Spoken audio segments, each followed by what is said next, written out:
You're on. Okay, everybody, watch your language. Yeah. Syl, I'm just going to introduce you, uh, but I think you should introduce yourself in a detailed fashion. Um, got got you on. Many of us know you very well, but not well enough. And I think Daryl probably knows you the best because you spent a lot of time working with him and his daughter and many elite athletes. Um, and your background in the writing of the book precipitated motivating me to get you on this call and really promote that book. But so would you tell us a bit about yourself, your background? I'm curious, growing up, where were you? How did you get involved athletically to reach the point where you maintained your fitness and athleticism and got into sports to the degree that you do, from an athlete to a developer and a mentor? Go ahead, Syl. Oh, Syl is Are you? frozen. Yeah, I'm not catching much of that, Wally.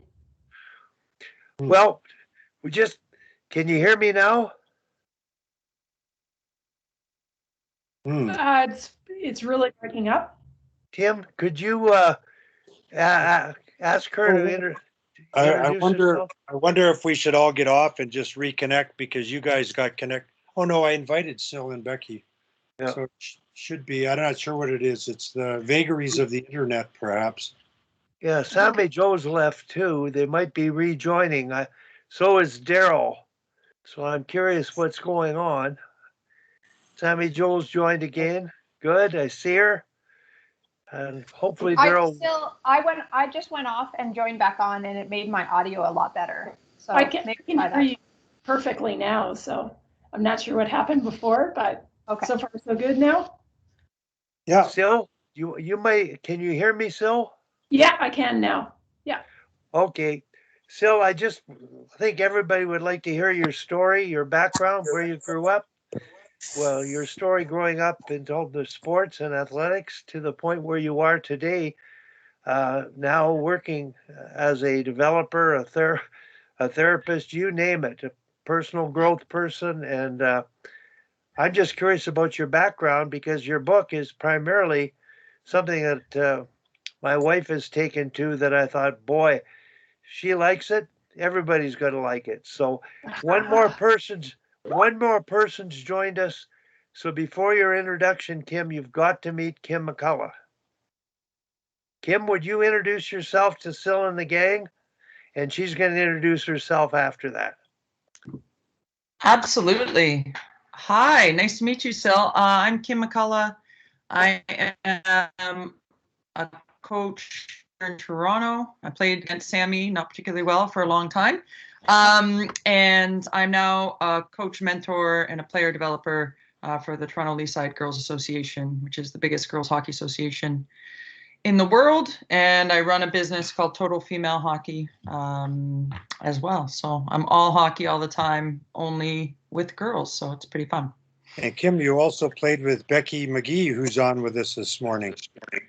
Oh, I did. And I was coached by Tim and by Wally. And yeah, I've been around the women's game a long time. And Syl, just for your sake, she didn't mention she runs a big hockey enterprise and she has 2 daughters and the kind of husband that every wife should have. Because she's able to do what she loves doing and he puts up with it. And I think that's just amazing that she can do what she's doing. So go ahead with your introduction, please. Okay, well, thanks very much for the invitation, Wally. I appreciate it. And it's nice to meet you all. I guess different to all of you, I did not grow up playing hockey, but probably every other sport imaginable. But running was always kind of my mainstay. So I studied exercise physiology, actually. So Peter, I was at Concordia, and then I went from exercise science to a master's in exercise physiology at Arizona. And then I went on. I did another doctorate in California in chiropractic. And then lastly, my second doctorate was at University of Calgary in neuroscience. And specifically, I looked at the effects of exercise on the brain. So I've always been an elite athlete. I ran for Canada, both, on the mountain running team and also in triathlon. So I've raced at the World Cup in numerous sports, so triathlon, duathlon, and running. So yeah, very, very interesting how I ended up so involved in hockey. My background was in elite athletics. It always has been. I still, train very hard. And so I just started basically delving into human performance. It's obviously a passion of mine. And I found hockey to be actually one of the most incredible sports in terms of how all encompassing it was. I've always worked with, like higher end athletes, and I guess just sort of word got out a little bit, and ended up working with one of the players at Calgary Flames, and it just kind of went from there. Sorry, I ran hard this morning. I'm gonna have to get a shot of water. Just word of mouth, I guess. I started working more and more in hockey, and study the game, study the movement aspect of it, studied obviously the neurophysiology of different things like reaction time, balance, optimum training for hockey. And then I worked, as many of you know, with my my best friend for a number of years, Haley. So we grinded it out day after day, hours a day, just to keep her strong and fit and recovering from injury. So yeah, it's an absolute pleasure. I've worked with a number of other players, like in say Tampa Bay, New York Islanders, various teams like that, and also different sports, like very diverse, I think, which has helped me in terms of giving an overall picture of high performance. So I've worked with half-pipe skiers, other professional triathletes, speed skating, cycling, all at the Olympic or professional level. So, but I do have a very high appreciation for hockey, and just because of what it involves. So yeah, I wouldn't say I'm as much of a rink rat as you, Wally, or Daryl, but I certainly spend a lot of time at the rink. So yeah, and I guess it was about a year and a half ago when this whole pandemic started. My background being in neurophysiology and mental health and whatnot, like the overall pervasive mood was one of like a general funk. And I've had to deal with mental health issues for my athletes. Performing at a very high level, there's certainly, huge demands, not like everybody else, but they're just in the spotlight. So during the pandemic, many of my athletes were really, really struggling. And I thought, well, what can I do about it? I can help one-on-one, but I think the best approach might be to write about it, and I could help that many more people. And I think it extended beyond the athletes. It was more even for, anyone I was coming across. I thought, geez, like I have such an appreciation for life and what we can do and being our best version of ourselves. Why don't I write about it and explain the science of, why we should actually really recognize how magnificent we are. And so that's how Defunct came alive. I just said, okay, now's the time to start writing about it. And I think from my perspective, it's unique. Thanks, Wally. Only because, it's, yes, I have an opinion, but it's really entrenched in science. I think that's the way I approach even training myself. And I think I've had to, I've actually made a lot of strides just knowing the science and being able to implement it. So hopefully, and I'm a cartoonist as well, so I try to make the science less intimidating by putting the cartoons in there. So give it some levity, and yeah, so far it's been, well accepted. So I appreciate the recommendation there, Wally. So hopefully that gives you a quick synopsis of Oh, my sorry, I ran really hard this morning. Well, Syl, I just want to say, uh, just great having you on because um, somebody with your intelligence, your background, your education. I've always felt that Sammy, Joe, and Kim sort of carry the emotional intelligence of this group, which is a quality we've identified as existing with women more so than men. But I'm really looking forward to what you have to say about your book. Uh, and the main reason I got excited about it was I read it, I got it, I loved it. I wanted my wife to read it. And I told her about it. And of course, she was too busy. And like we all are. And we spent some time last week talking about being on the hamster wheel. Daryl referred to it in his job and the coaches he's observing and the organizations he's working with. And I'm sure even you're on the hamster wheel still. We all are every day in our lives. And your book teaches you how to get off the hamster wheel. And when my wife accidentally picked it up, of course, while I was watching hockey on television in the same room, and started to speak loudly about it, and if she would say that it's better than the Bible, which she said, I think that's how significant that book is. So, you guys that are on, you may not appreciate it as much as your wives or partners would or your friends would, because it's just valuable. Thank you so much, Syl. It's really helping me in my relationship and our relationship. It's really an important book. So you're onto something, Syl, that I think you've devalued, and I'm not sure how you can market it in a global way, but if it is better than the Bible, you're going to need a factory to market it. So the book itself, the way it's set up it's just so neat. I thought of Sammy Joe when I saw your cartoons because Sammy Joe is an artist as well.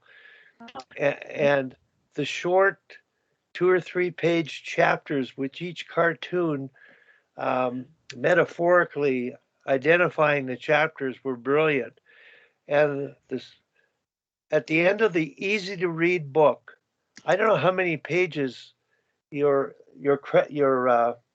tribute to all the books you've read and articles you've drawn from, but that speaks to the depth of your understanding and research that's gone into creating a simple document, a simple book that everyone can read and get a lot out of. So anything I can do, and I'm sure anybody on board can do to support that, it's just going to help everyone's mental health. Athlete, non-athlete, husband, wife, any part of society, you name it. It's terrific. So, Syl, I don't even know where to go. People might have questions, but do you want to talk about the book? You mentioned why you wrote it, what you thought about as you were writing it.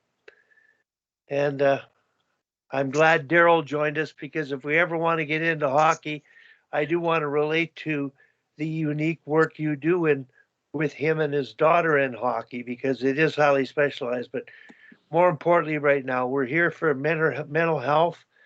And Daryl, I'm just saying the book helps us get off the hamster wheel. And you know what that means. So welcome back, Daryl. And Kim, you have your hand up too. So go ahead, Kim, before we turn it over to Syl.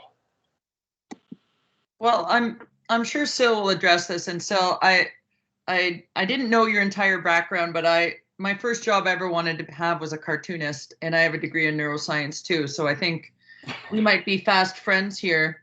But I think, the mental training side of it, especially with the pandemic, has really been an interesting topic for me recently. And there was an interview yesterday on CBC with Andre DeGrasse's mom. And I don't know if you heard it, but she was talking about, his challenges leading up to this year and the weight of expectations on his shoulders. Obviously, he probably exceeded some of those or met some of those with his performances. But it was interesting, without saying it, she sort of intimated that he was doing it for other people, or that the weight of other people's expectations of him were weighing very heavily on him, and that was affecting his performance or his mental health. And I was curious your perspective on that. About, you know, I always believe we have choices, like no one's forcing Andre DeGrasse to be there. You know, I don't want to misquote his mother, but it was something to the effect of, you know, he has these expectations, sponsors, etc., and it's his job.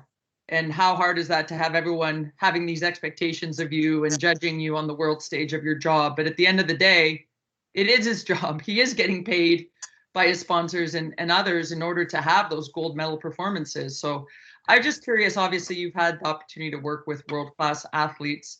How do you approach that when it is, you know, it's still his choice to be there. He could always walk away, but clearly he feels an obligation, perhaps is the right word. So it just struck me that, you know, I heard it yesterday, and I'd love to hear your feedback or thoughts on it.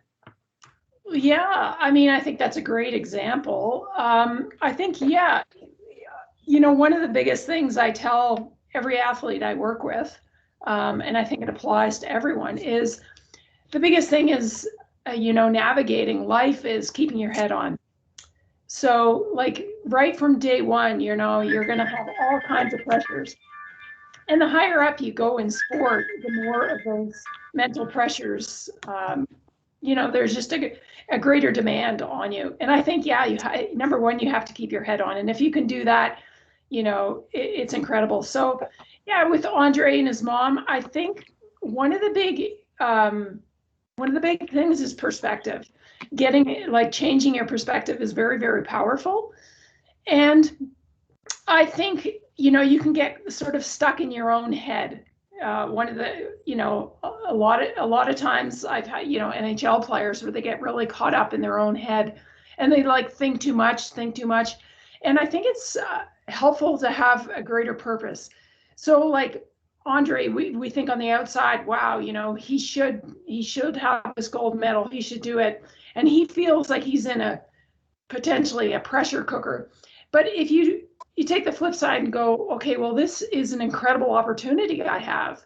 And I have a purpose. This is greater than me, this opportunity.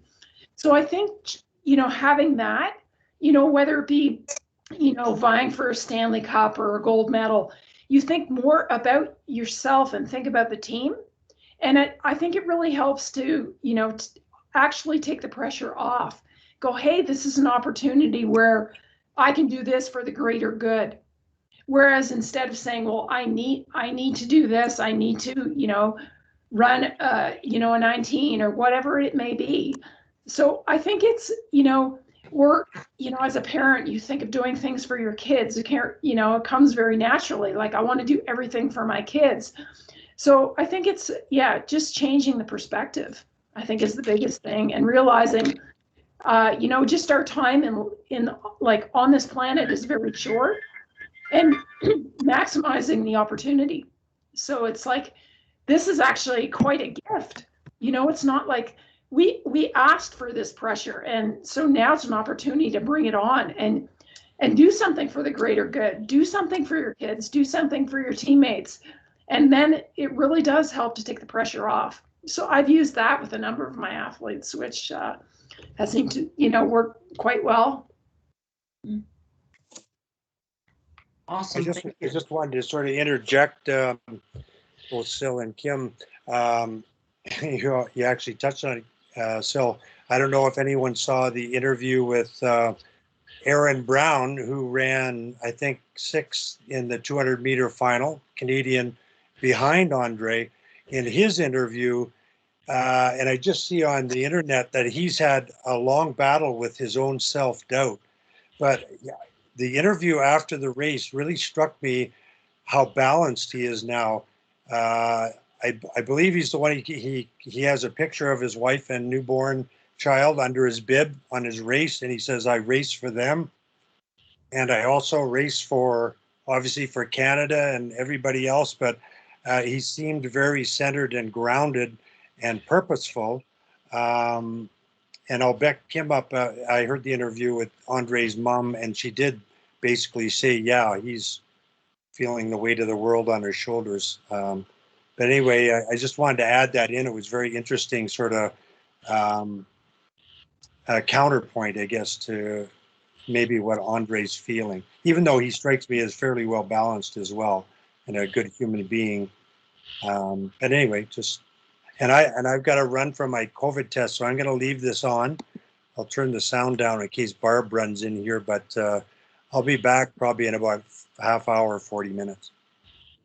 Okay.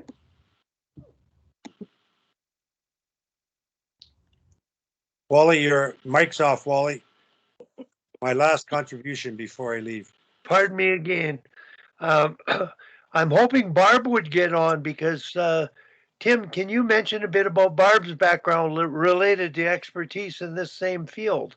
I will leave her a note. She like Syl, she's out for a run right now, and she does have a backlog of clients, so I'm not sure she'll be able to. Like, she's got clients, I think, at 11. But I'll leave her a note. She's basically a clinical psychologist, Syl, and in some ways, like you, she got a degree in kinesiology at Guelph, and then ended up going back and getting a master's and a PhD in psychology. And so she has a functioning practice here, and she's really the sort of the leadership consultant for Good Life Fitness.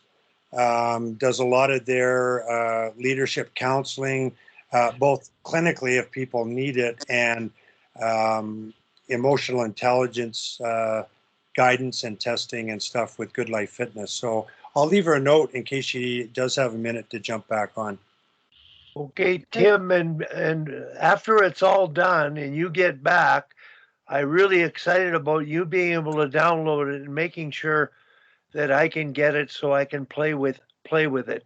Thanks very much, Tim. Okay.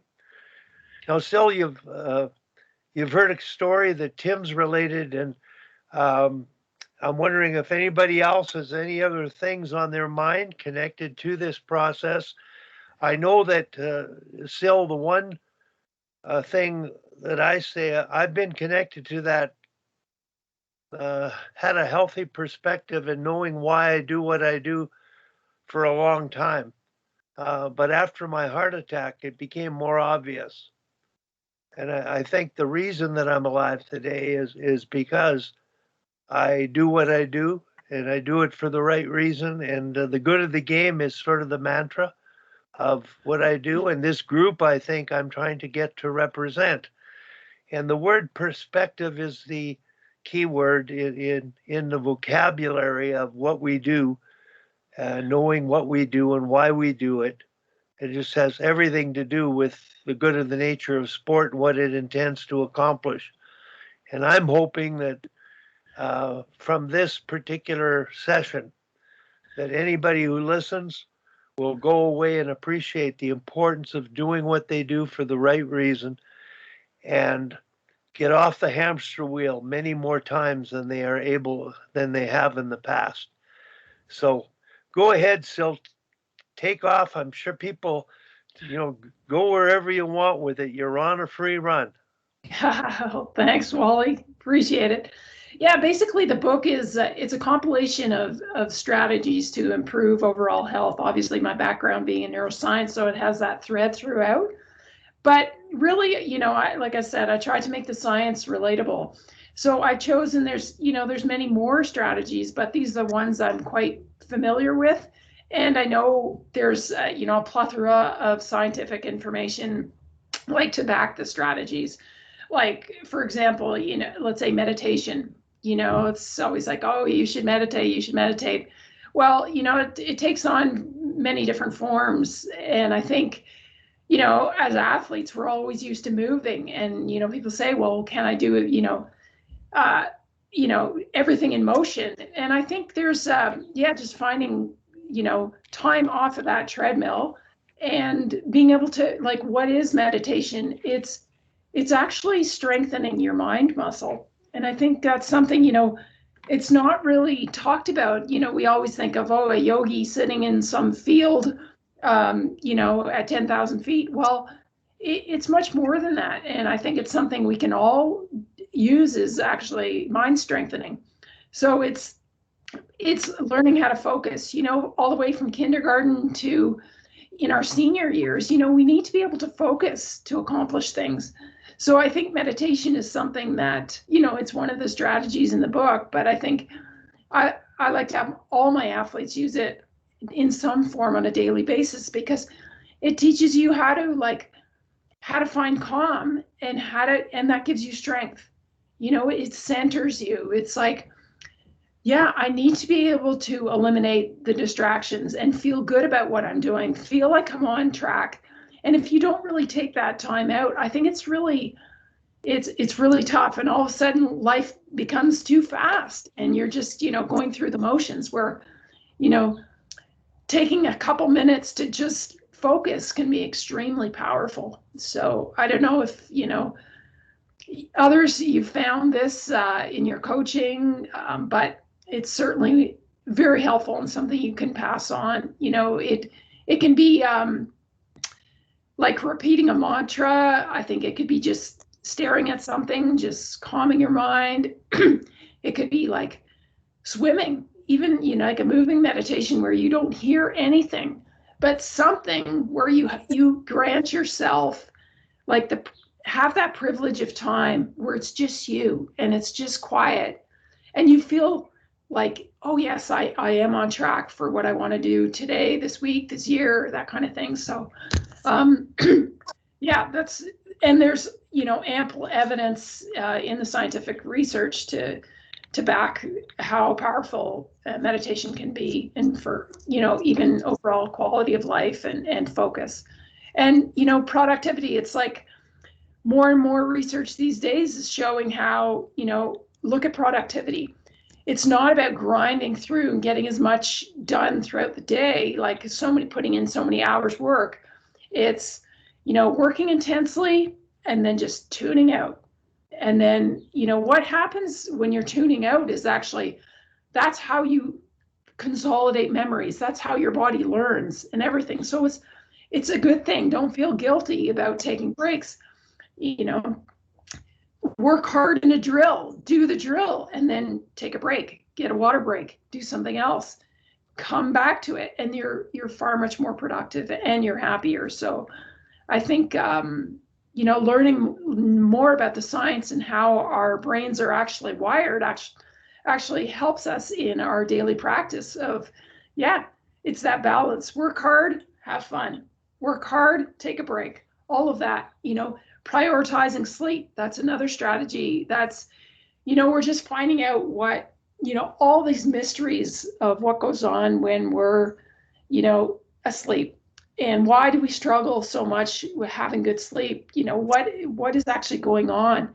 And all these incredible things, you know, besides learning, it's like emotional processing. It's also detoxifying. So one of the really neat things that was discovered about only, I think it was about 8 years ago. So what happens when you sleep is actually, it's called the glymphatic system. And these glial cells actually shrink when you're sleeping.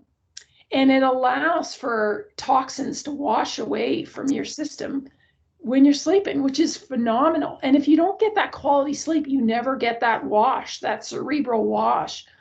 So I think, you know, all kinds of repair mechanisms that are incredible actually happen when you're at rest. So it's really important to have that, you know, work hard during the day and prioritize your sleep at night. Try and go to bed every night at the same time, you know, get up early, that kind of thing, but maintaining a schedule. So I think it's, you know, we have this bravado of not, you know, I only need 5-6 hours, but, you know, no, it should be the opposite. You should be like, I turn everything off at 9 p.m. Sorry, I'm checking out, you know, and I'm not going to even talk to anyone until 6 a.m., whatever it may be. I think that's really, really important for mental and overall physiological health. And, you know, we're just now uncovering what is actually going on, but it's pretty fascinating line of research. And obviously, as athletes, we need to rest even more. So that's why even slowing down the monkey mind is so important to get that better quality sleep. So in my research, my last doctor, what I did is I took a cohort of individuals, and they had some symptoms of anxiety, depression, whatever, not full-blown issues, but symptoms. And I had them do all kinds of cognitive tests, symptom tests, and basically I did brain scans before and after an exercise protocol.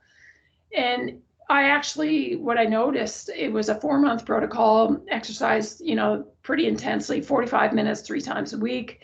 And what did I notice is that one area of your brain, the hippocampus, we know is important for memory, actually grew. So with fitness improvements, one part of our brain actually grew. So pretty fascinating. And we've seen it in older adults that growth in the hippocampus relates to cognitive improvements.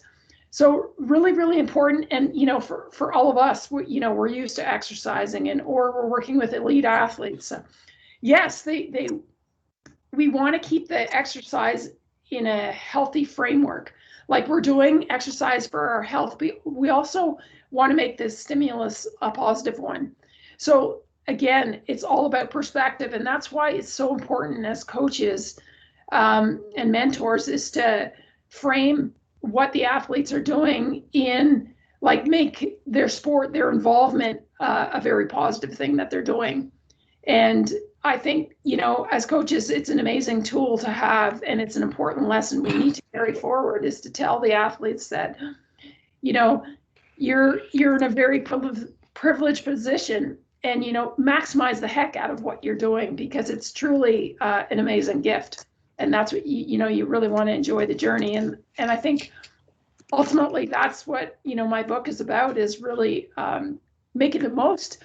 Like Wally talked about, you really, you're so passionate about what you're doing, and that's what this whole book is about, is really making sure that you really have the best quality of life possible. And, the science backs it up. So I'm kind of blabbing there a little bit, but if anyone wants to jump in and ask some more questions, go for it. Yeah, I think Sammy had her hand up, and I don't know, Syl, whether you get a signal with hands up, but as soon as Sam put her hand up, I said, oh boy, this is going to take us to another direction. So questions that you have are really important, because, Syl, I know, having read your book, every chapter has an answer to any question we've got in our mind, and I'm serious about that. So, Sammy, what question were you going to ask? Well, Dr. Syl, I love your comments, and sleep is my favorite thing in the entire world. I love it, and I've always been curious why sport organizations don't value it, and why it is the wake up early mentality within sport, and always seen as, oh, you're lazy, or you can't be tired, you kind of have to work through it. And I get it in the military, where that is a necessary point. But I think back to some of our May camps, or our even training camps, and I see it now with my husband going through, he plays on the sledge hockey team, and you get to Hockey Canada, and the days are super long, they're super intense, and there is a lack of sleep that goes on. I mean, that just is part of being with Hockey Canada. And yet in World Championships or Olympics, sleep can be incorporated in. There is no lack of sleep that will happen at our major championships, not like in the military where they have to go for 48 hours. So I'm just really curious why that is a thing amongst coaches that think has permeated. And I know that for myself as a goaltender, whenever we had early morning practices, at times the puck would hurt, or I had fear, things that weren't there later in the day. And never once did I feel like I could share that with a coach, or even with a mental performance specialist. I felt like that was, oh no, you're just lazy. You need to wake up. You need to be on. But Yeah, I'm curious if that has changed within the Hockey Canada mentality. I don't see that with at least sledge hockey. It hasn't permeated there yet. But is that a way that some sport organizations are going? Is that has that gone through other sports, or is that just hockey? Well, I think this is such a valid point. And, like I said, I prioritize sleep. It's a, we have to prioritize it, really. Do I think that sport organizations as a whole are up to speed on that? Absolutely not, because I've seen it on, very, very recently schedules where to be honest, it makes no sense. They're pushing the athletes. They want the athletes to perform at the, at the best possible, like it's like the pinnacle showcase. And, there's absolutely a ridiculous demand, and there's not enough sleep. So there's, these athletes are forced to sleep, sometimes 6 and 5 hours, and there's just copious meetings and whatnot. So I don't think we're there yet at all. I would do things a lot differently. With my background, I know there is a balance there. I think at the time of competition, if you have to adjust your clock to go, okay, we know we have a game, and there's the time zone change, and we have to start adapting to that. That's one instance. You have to get your body used to being alert early in the mornings. But it's a really interesting observation. Like, you're afraid of the puck first thing in the morning. Absolutely, because your system isn't ready. We have basically these ultradian rhythms, circadian rhythms, all of these rhythms where we have different physiological responses at different times throughout the day. And if we don't respect that, we're really doing ourselves an injustice. And so I think as sports scientists, we need to make more of a voice in working with these sport organizations to get the best out of our athletes, because I think it's so old school to ask them to be in, meeting after meeting, and then, get on the ice, and then they get off the ice, it's 10 o'clock at night, and the kids it doesn't matter what age, and then they're forced to go to another breakfast at, 6 o'clock. Like, it makes absolutely no sense. So I think we should change our schedules and work backwards from the competition. And then we have to look at things like, another thing is nutrition. Like, you can have all the great lectures in the world talking about nutrition, but if we don't implement it in our sports organizations, it's useless. It's just hearsay. So we have to go, okay, sleep is a priority, nutrition, like proper nutrition, and we have to implement these. And also, practices, scheduling the practices to allow for this, and timing the meals. All of this is really important. We just can't go, okay, yes, the sports scientists are there on the schedule and they're talking or whatever. No, we actually have to implement these, and we have to go, okay, what makes the athlete feel healthy and feel better? And then we also, work around. Just one thing on that too, Syl, I just wanted to add to it, because you're so right. But, thinking also about what the coaches go through. Having been to any Hockey Canada camp as a coach, or my husband having done it, the coaches are just worn out. I mean, you guys, knowing what you guys go through, trying to get that also changed within the systems, that coaches don't need to stay up watching video till 2 a.m. and then be up at 6 before everybody, and that grind. I find it absurd at certain levels. And, if the coaches aren't rested, then if you guys aren't having fun, then the athletes certainly aren't. So yeah, anyway, just my 2 cents.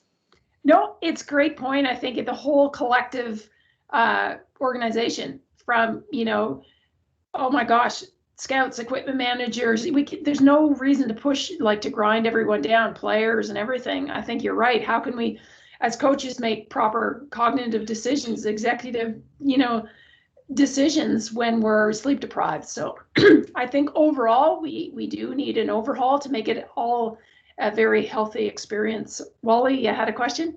Yeah, two other people have their hands up still, and I don't know that you can see that, but before they go on, I'm going to see you at tonight's game. You're going to bring me an autographed copy of your book, I assume. And because Tim's got the other one I gave him. But anyway, we're watching Ella's final game in this ordeal of a camp that you've been at it every one of the games. It's exactly what we're talking about. It's the same old. It's the hamster wheel, not only spinning, it's on overspeed. So Kim first, and then let Peter, I'm sure whatever you'll do with the question it'll be exciting to hear responses. Go ahead, Kim. Thanks, Wally. Yeah, I mean, I immediately think of the minor hockey level, and I've traditionally coached at the under 18 level, which is the oldest age group we have in Ontario. And of course, we get stuck with the latest ice times because we're the oldest players. So I have for 14 years had the 9:30 to 11 o'clock practice. This will be the first year that I don't have that practice. So I'm very excited personally as a coach about that. I did chuckle a little bit when Sammy's talking about sleep because I know she's got a young one and I have a 7, 5, and 3-year-old. And I said to my husband, I've been running a lot of camps the last month, and I said, I feel great. Like, I feel so much more awake. And he's like, that's because our kids are older now. I think about how many hockey camps I ran on 0 hours of sleep.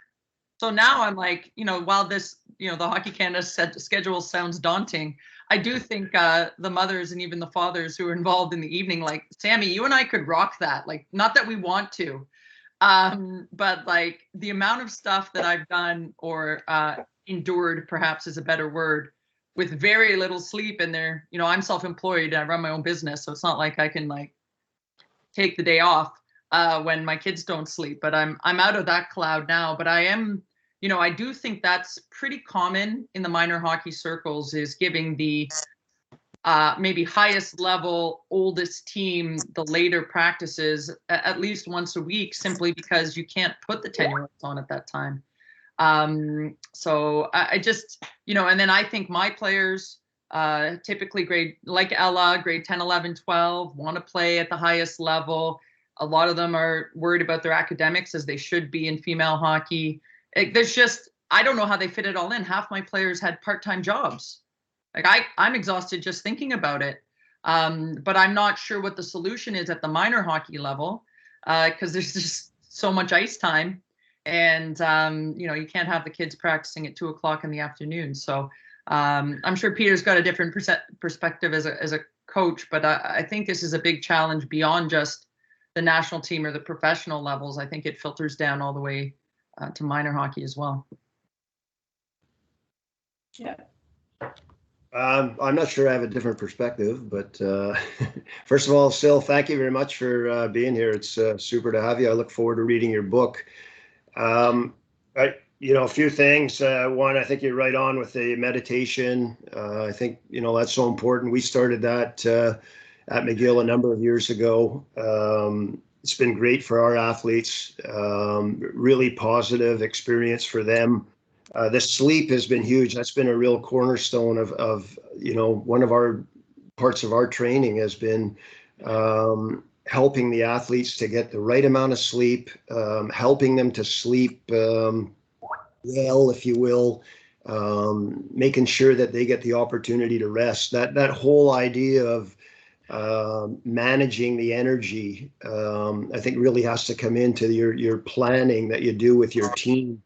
There's the saying that sleep is a weapon, and at McGill we constantly reinforce that. And at McGill or at any other academic institution, as you well know, that's a challenge because the students go to class all day, then they're coming to practice, and then they're going back to the library or home to study, and some of them are pretty late. So trying to help them with that is hugely important. But one of the things that I wanted to mention, you talked a lot about about research and the science and everything and how important that is. And I always felt fortunate at McGill to kind of be immersed in that a little bit and have a lot of support. I think the challenge, there's lots of challenges in coaching. I think the challenge is to get that research, get that science out to the coaches at all levels. and somehow I think there's a responsibility for the coaches to find out. And some coaches are a lot better at learning and developing than others.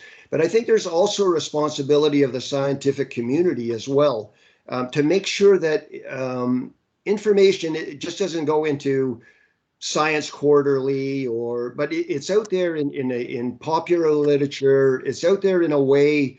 I think that it is out there, but somehow we've got to get it out there to minor coaches, coaches at all level, to understand things like how important things like meditation, like sleep, like recovery, all of those, and maybe we would get away from some of the boot camp kind of ideas that Sammy was alluding to, or at least managing it in a way where there's a challenge to the athletes, but there's also a management of the energy that's going to, elicit top performances from the athletes as well.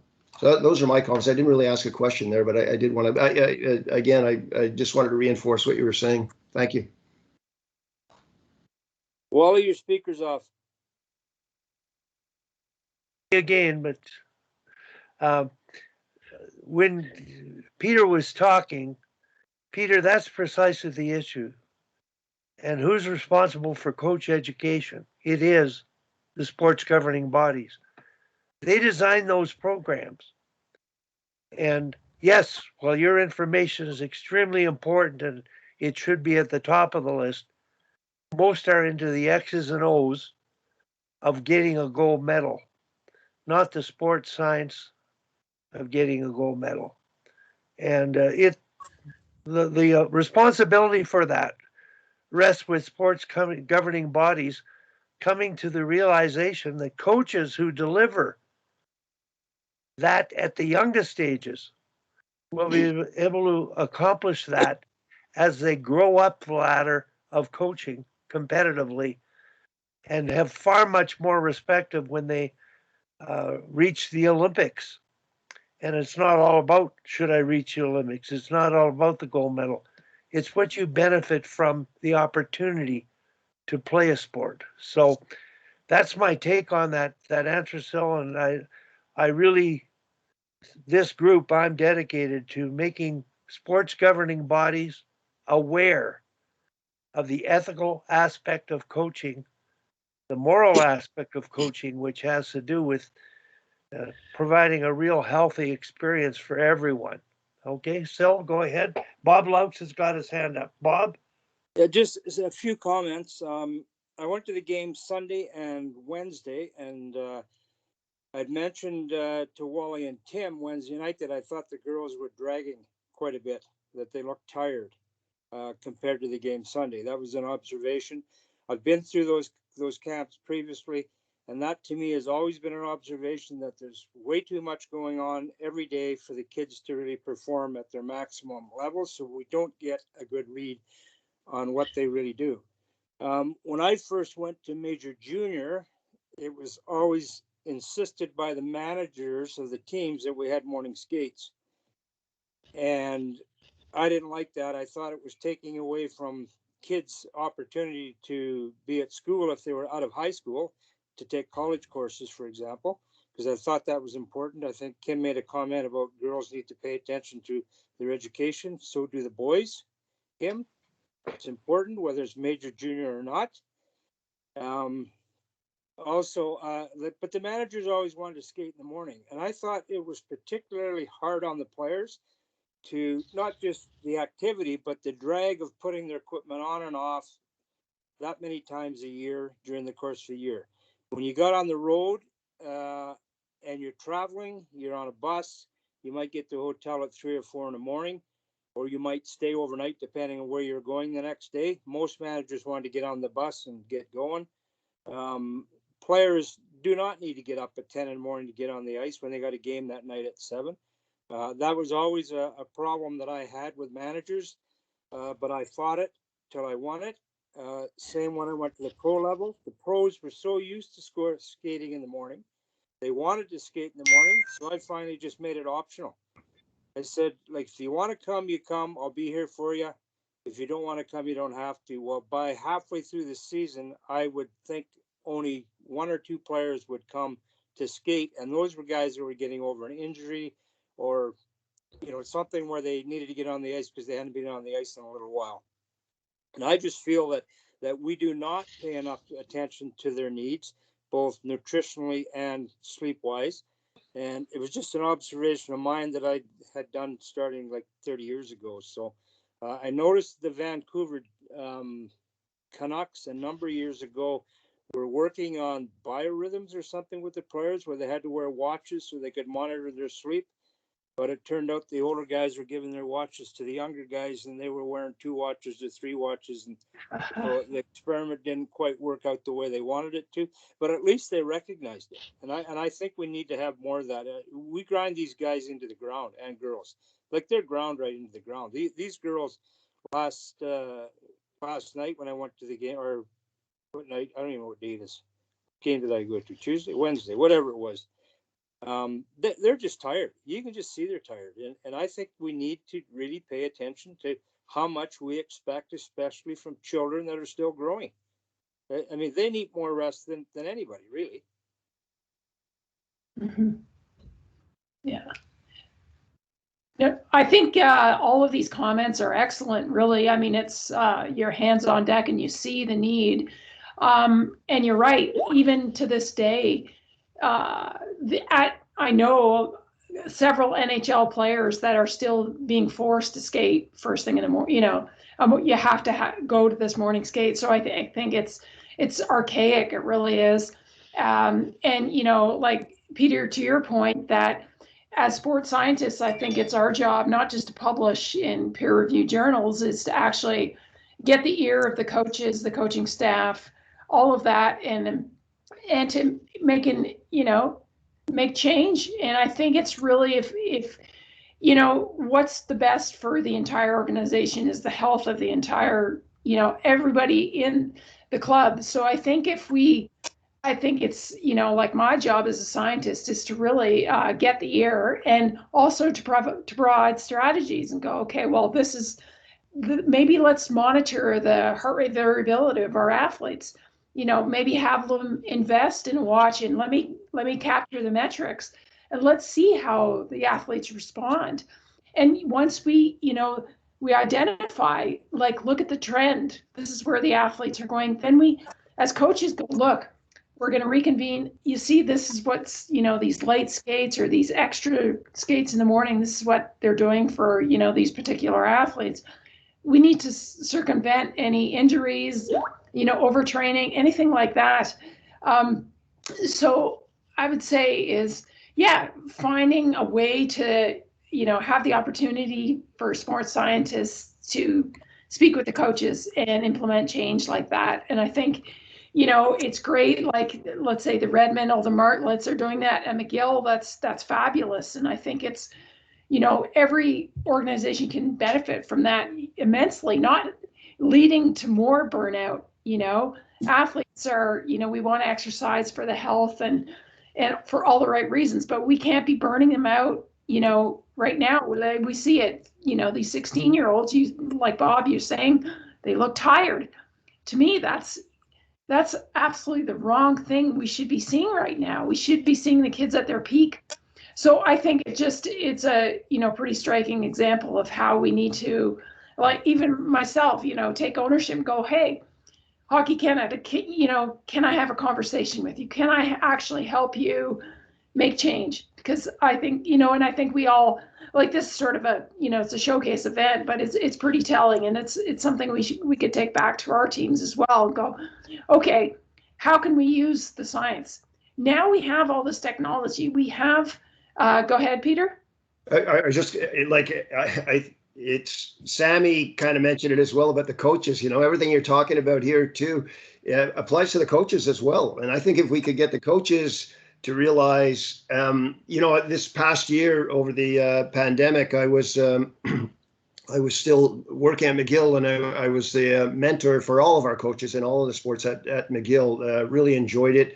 I'll probably do it again starting in the fall. But, you know, the coaches have similar sort of challenges, if you will. And I think educating the coaches is a big part of it as well. And I think that if we can get the coaches on track in terms of their own personal health, their own management of their own personal energy, etc., I think they'd be much more empathetic, receptive, understanding of the big picture as well. So I think, again, I didn't mean to interrupt you, but I think everything that you're talking about is so important for athletes, coaches, all the staff members, if you will. And I understand that's kind of what you're alluding to in your book as well, about, you know, getting off that treadmill and managing your energy in a way that you're going to be productive. Yeah, no, that's a great point. I think it's the team and the team game. Obviously, it starts, you know, from the coaches for sure. You have to lead by example. And, you know, if the coach is eating junk food and, you know, staying up and doing video analysis at evening, it's useless, and they're not going to be in a good mood. And then, you know, all of that, it's they, you know, put the pressure on the athletes. So yeah, I think the overall health of the entire, all the people involved, it's a great point. I wholeheartedly agree. Wally, your mic's off. Kim has her hand up. Kim? Thanks, Wally. I was just high-fiving Peter. No, I think it's a great point about empowering the coaches.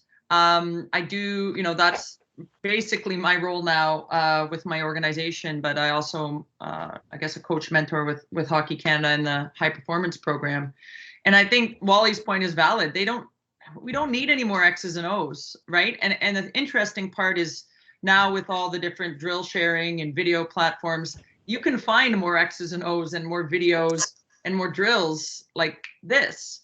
But can we empower coaches with resources about how do you figure out if your players are hydrated, right? And not necessarily, you know, to Peter's point, a super detailed, you know, article. Like, they know it's important, but the coaches don't have the bandwidth, especially a volunteer parent coach who's just running to the rink from place to place to place, you know, and they need something that's, you know, done and easy to use. So I just wanted to share a little story about hydration. So this is something that I've, you know, done with my teams forever. We help them calculate, you know, how much water they need to drink, and they do it for a little bit and then it kind of falls off. So one year I was privileged enough to have Megan Bozek, who I think is one of the best D in the world, as my assistant coach. What a gift. And one day Megan told them how much water she drinks every day. Well, wouldn't you know, everyone started drinking more water, and they had their bottle. They all had the same bottle as Megan. They were drinking more water. So it does really help, I think, to have, you know, the messages come from a variety of resources. But you know, what struck me in terms of coach education, and this would be in your lane for sure, Syl, is that, you know, we did our HP1 certification here in Ontario very recently. And the first presentation was on the mental game. It was a great presentation, you know, great details. And I had a group of all coaches who coach in the female game. So some were male, some were female, but they only coach in the female game. And not once in the presentation was confidence mentioned. Now, I'm not saying that that's the only thing, but if you've coached girls, it's the most important thing, I think, in terms of their ability to perform as an athlete, their ability to, you know, build their own confidence and sustain their own confidence. So I did, you know, think that was an interesting tidbit that perhaps, you know, that's not as much of a concern, or it's not as much of a priority in the male game, and the speaker happened to be coming more from the male side of the game. But I do think there's coaches, the coaches I work with, they're desperate for the information, and they want it in a way that they can just take it and use it like that same day, right? They don't have the time. And I think it's interesting that we provide some of these resources at the high performance level, and yet where we really need it at the community level, we provide them nothing. Mm-hmm. And they're the ones who have maybe the least time and the least experience in the game to go out and do it themselves, or to be able to tell what's good and what's bad information. So that's just me on my high horse again with Wally on coach education. But I do think it's, you know, the softer stuff, or the non-hockey piece of coaching, I think is really where the magic is, because that's what keeps you having fun and excited and energized for the game, versus, you know, worrying about where to stand on the power play. Yeah. So I just want to respond to Kim's last week. Kim, I'm going to give you a task that came from Daryl's conversation with us the previous week. So we had discussed, you know, the X's and O's and running a drill and getting the players to think. And Daryl is going to agree to coming on at some future point to design a game or a drill and prepare questions for coaches to ask the players to allow them to think about what they're doing. So Kim, my task for you would be think of questions to ask about the emotional intelligence things, you know, the words, the confidence, the focus, and asking questions. By asking those questions, coaches will become more aware of it, making their players aware of it. And I think the assignment for coaches to do that is something to think about. Welcome back, Tim. Syl, we're going to go back to you. Your brain must be absolutely reeling with ideas. Go ahead. No, I think the commentary is amazing. I think you guys, you know, have firsthand experiences in knowing how, you know, it is a struggle to figure out a way to make things better.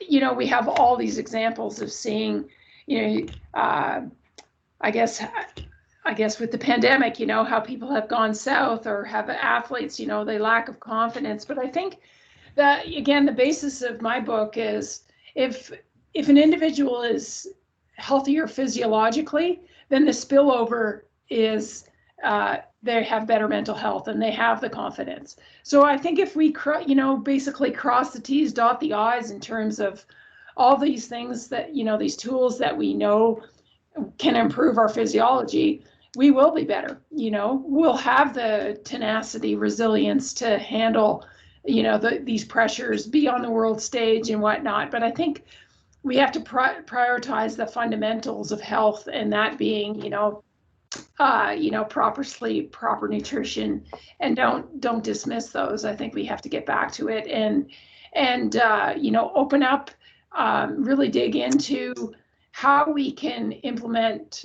We have to listen to the sports scientists, and we have to really, you know, evolve the game and evolve our athletes, and not just do it like we did before, and, you know, only the strongest, the luckiest survive. It's no, we want to actually, you know, evolve the game and evolve the coaching staff and all of that. And I think it's not operating in silos. It's listening to the physiologists, the neuroscientists, and the coaches, and collectively going, okay, yeah, we can do this better. And how do we do it better?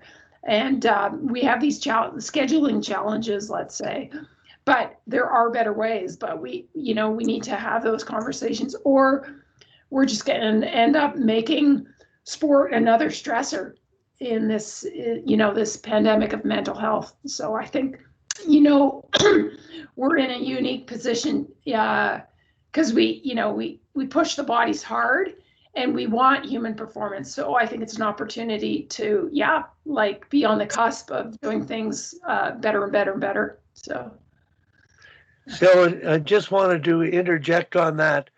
One of the things that I think just about everybody here, they've been in high performance sport. And anybody who's been involved in the national team program has had an opportunity with sport to meet and work with sports scientists. I was surrounded by them, and the best year of my life growing up was with Dave King and the national team, and then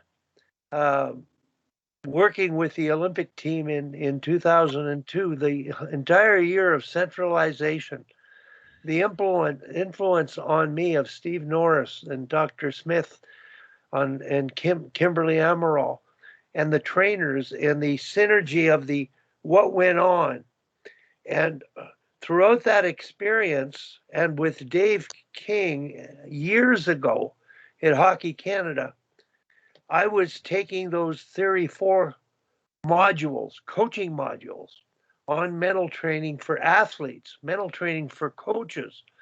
And I came back and implemented it in my high school phys ed classes, 10, 20, 30.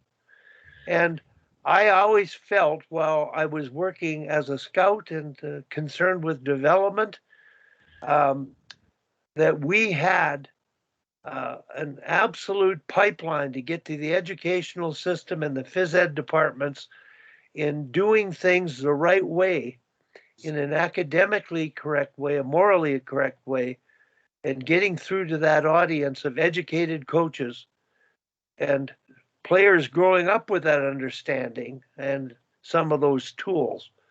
So I just wanted to share that with you. It's, we can say, gee, we're all in silos. Why are we in silos? We're disconnected with the sports scientists. And I think it's just, the point is we're trying to make a difference here. That's why we exist in whatever we do. And yeah, you should be able to sit down with the powers to be, and they should be able to listen to it and think about those thoughts in a deep way. So it's all about reflection, taking the time, get off the hamster wheel for a while. Let's think about what we're doing and do it better. So anything else, anybody? Kim, any other thoughts? I don't even have Kim still on. Tom Malloy, you're just sitting back, the quietest guy of all, but the guy that listens the most is learning the most. Tom, are you still with us? Okay. Hello. Yeah, I had trouble turning my thing. I know it's really interesting stuff, and it's for sure. It is really important. I remember Johanny coming to one of the Hockey Canada coaching conferences, and we started in the morning at 8 o'clock. Some guy was talking as we're having breakfast, and we're going to 10 at night. And he said, "You North Americans are crazy. You don't know how to, relax and enjoy yourself, and realize that too much people can't even listen anymore." Because I've gone to many in Europe, and basically you go to a session, then you have coffee and cookies or something like this, and you go to another session, and at 3:30 it's all over, and you get tickets to the game at night, and and a lot of the stuff is talking to other coaches. And I think it's our North American, Puritan ethic work ethic that drives us to just drive ourselves, beyond common sense. So that's my take on it. Good thought, Tom. And I apologize. You may have touched on this already, but Syl, as I was reading your book, I haven't quite finished it yet, but read most of it in one sitting last week. But I think it's a fabulous sort of guide to a healthy, balanced lifestyle from, as you said, from a why perspective, like scientifically, it's really excellent that way. Have you considered a how-to guide to help get people started if they love what they read, but they're like, how do I do that? Yeah, no, I think what I have done in the past, or I've put on a lot of training camps. So I think the next step might be with Defunk is to have maybe retreats, and just sort of immerse the person in it. And then they can actually, see how easy it is to implement these strategies, so it's not really overwhelming. It's like, okay, people think, oh, you're such a purist. How do you eat like that? It must be awful eating grass and stuff, whatever. But, after, immersing in it, people, it's very easy to adopt. So I think that was sort of the next step was probably, having some retreats, but, you're right. How to might be an evolution of it for sure. Still, the best part of teachers' convention, where they were those 9 in the morning till I think 6 at night. It wasn't that bad. I would pick 2 or 3 speakers, and probably for the week, and I would spend most of my time having coffee with people and talking about what we were doing. Who cares? It was a very healthy downtime. But some of the most important things I got about coaching and education were in the sessions I attended. But I also enjoyed them, came back energized, and I really valued this what was offered in each session. But the social time spent, I liked your idea of having a retreat. Coaches need to have a retreat about this. The word in itself. When you talk about Tim asked the question about sort of a follow-up and tools and writing something. Well, my wife has the book beside her bed, and the tool is, I've never seen her take notes before. So that's a tool. It's simple enough to read. She gets it, she understands it, she appreciates it. So that in itself, it's simple enough. And I believe that women in particular will do that. They're sensitive to those feelings because they raise kids. In my day, they did all the homework, and we're finding out with the changing of society and the roles of men and women changing, and this is really, really an important time for your book to come out. So anybody else, Syl, anything else you want to add on any chapter? I could pick a cartoon and say, where did this come from? But you go ahead. Well, I think one of the things I think gets often missed is that we think with high performance is, oh, this has to be so stressful and it's, it's very serious. But I think an element that's often overlooked is the fun part. I think one of the things as humans is it's really unique, and are actually maybe apes also, but we're meant to laugh. We're meant to smile, we're meant to laugh, we're meant to enjoy.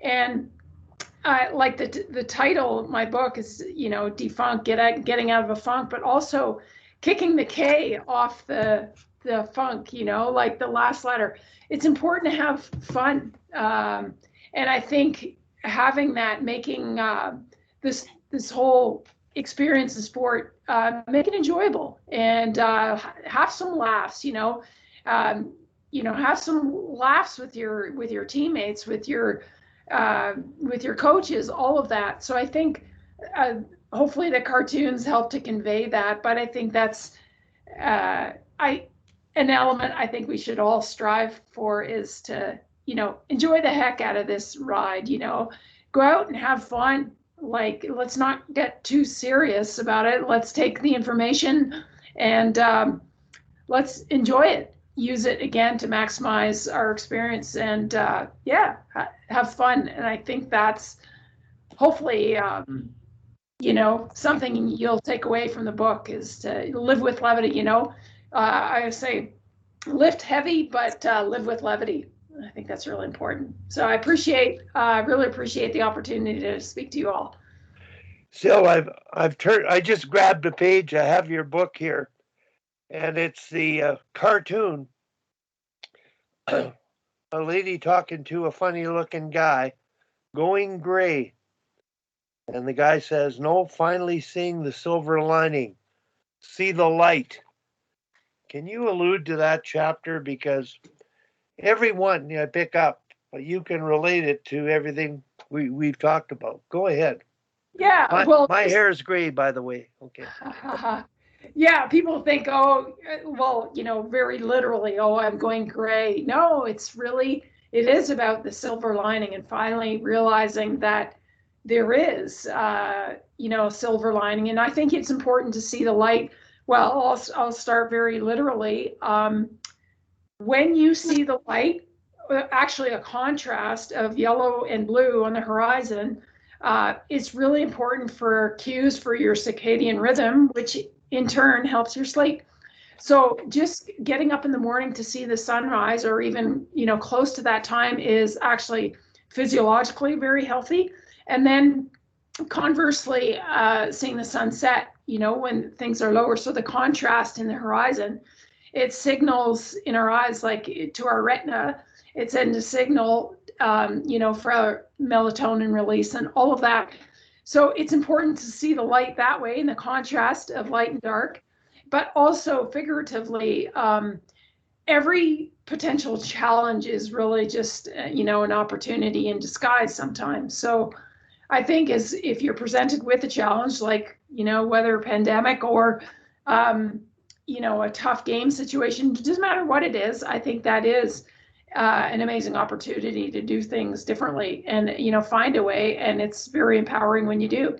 So I think it's all perspective. And that's one of the kind of the last points of the book, is to, empower yourself by changing your perspective and finding that light even in the dark. Kim? Sammy was first, I think. Well, Okay, I don't see her hand. Okay, go ahead. Thanks, Tim. I actually, Dr. Syl, I asked a question in the chat. I don't know if you saw that, but most of us on this call know Haley and love Haley. But you are so positive and such a smiley person. And I'm curious how you imparted any of that to Haley, who had the weight of the world on her shoulders and often manifested that weight of the world feeling within a locker room, within a team. How did you encourage her to see these things and to see the silver lining when we all know Haley? Yeah. Well, as you know, Age is probably one of the most intense people we've ever come across. And I think it was, I tried to, like, every athlete I work with is very different that way. But certainly with her, I realized that, she was in a pressure cooker, like, just unbelievable. She's so driven, and she'll do anything, but even to her own demise. So I think with her, I tried to bring the fun aspect, and we would joke around a lot. I think she really needed that outlet, like as a friend. Yes, I have, the science background, but number one, I cared about her as a person. She was my priority, and her health overall. The performance was secondary, and I knew it would come if she was just happier and had more levity. So I brought a lot of, like, joking into what we did, and I made her laugh. And I think, even still to this day, I still send her workouts. Like I did, late last night for her workout today. And so I think with her, it was important to, like, yes, we have a certain goal, and we're very serious about accomplishing that goal. This is what we want. And yes, it's like all the world is watching and all of that. But bottom line, we have to, do it in a healthy way. So I would help her see these boundaries. And I think, helped to give her structure that way, which it took the pressure off, and say, look, you just have to execute this. And if you do this, you will be fine. You will reach your goal. But also, we're going to have fun when we're doing it. And I made her do some crazy stuff, and you couldn't help but laugh at some of the things we did. And she's twice as strong as me, but I would make her, chase me up mountains. And, I just made her break away from her. And I think it was like just changing that perspective. I think it's really, when you work one-on-one with an athlete, obviously it's a great privilege. And with her, she really needed that, I would say, that levity, because she is so intense. So it was, her identifying that, yeah, she needed to kind of, make sure she had fun along the journey. It was a big journey ahead. So make sure that we at least enjoyed it along the way. I think it was really helpful for her. Syl, I thank you very much for the way you've explained that. as being Haley's coach, I was made aware of her intensity and her drive my first week working with her at the Oval program. And I could see that she worked harder than anybody. She just put in the energy and the dedication, but it was a distraction to the team. And nobody, I've never seen anybody, any athlete, male or female, put in so much focus and time into what they were doing, be it training or on the ice. So looking at the social dynamics and the importance of a team, I talked to Cal Botterill about it, and Jennifer was on our team at the time. And every athlete's different, and Haley is different and driven. And so when I called Cal, he gave me I'm glad I called him. It was a very important moment because he made, he mentioned to me that she had scored higher than any other North American athlete on the trait of 10 traits put together by Tom Tutko, who was the guru sports psychologist of the time, on the trait of intensity. And he said to me, treat it as a gift. And I did. And I approached it that way. Rather than be frustrated in that dynamic, I treat it as a gift. And the way you handle it, that kind of support is just huge to have that. So I just thought I would add a little bit to the story there, but I don't think Haley would mind. And she's still as driven ever. I can't imagine anybody can do what she's doing. And I'm really glad for her and Danielle being able to stay in the game of hockey. Okay. Yeah. No. Yeah. Well, thanks again. Like it's, a privilege to work with Haley, and obviously a privilege, to have this opportunity this morning. So thanks for all. And, feel free to reach out if you have, just comments, questions, or anything. I definitely love to help if I can. Much appreciated. Yeah. Well, I'm sure we'll continue to talk. We don't want to keep you much longer. Some of us stay on for 3 hours, so if you can believe. I wonder, I was wishing Daryl would come on because I would have questions related to, the work you do specifically with her and the challenge for him, especially as a father with that skill expertise in those situations. And the thing I'm getting out of this is the main thing here is keeping everything in perspective, whether it's him, Ella, or all of us, and everything we do is that perspective. And just before you go, I want to try to relate your book to my wife. Yesterday, I'm pretty well domestically incapacitated at home. I don't do any yard work. My wife loves to garden. She gets up at sunrise and she's watering late at night. But sitting in the afternoon yesterday while she was watering in the heat of the day, I was sitting outside in our backyard, which is a jungle garden, beautiful place. And she appreciates that. What you said about the sunlight and the sunset and the connection with nature that she has. She connects your book with her life and what she's doing, and I think it's really satisfying. So I'm going to have fun editing bits and pieces of this, promoting your book, and we'll talk to you. Looking forward to seeing you at the game tonight, and feel free to leave anytime. We'll continue talking, I'm sure. So I don't want to keep you too long, but anybody else here? Kim, are you coming tonight? I'm debating. I'm trying to isolate as much as I can for next week, which I'm supposed to be doing. Okay. And I also, more importantly, want to watch the women's soccer game. I hadn't heard if the time got changed or not, but when is it on? Kim, you nodded. It was originally supposed to be 8 p.m.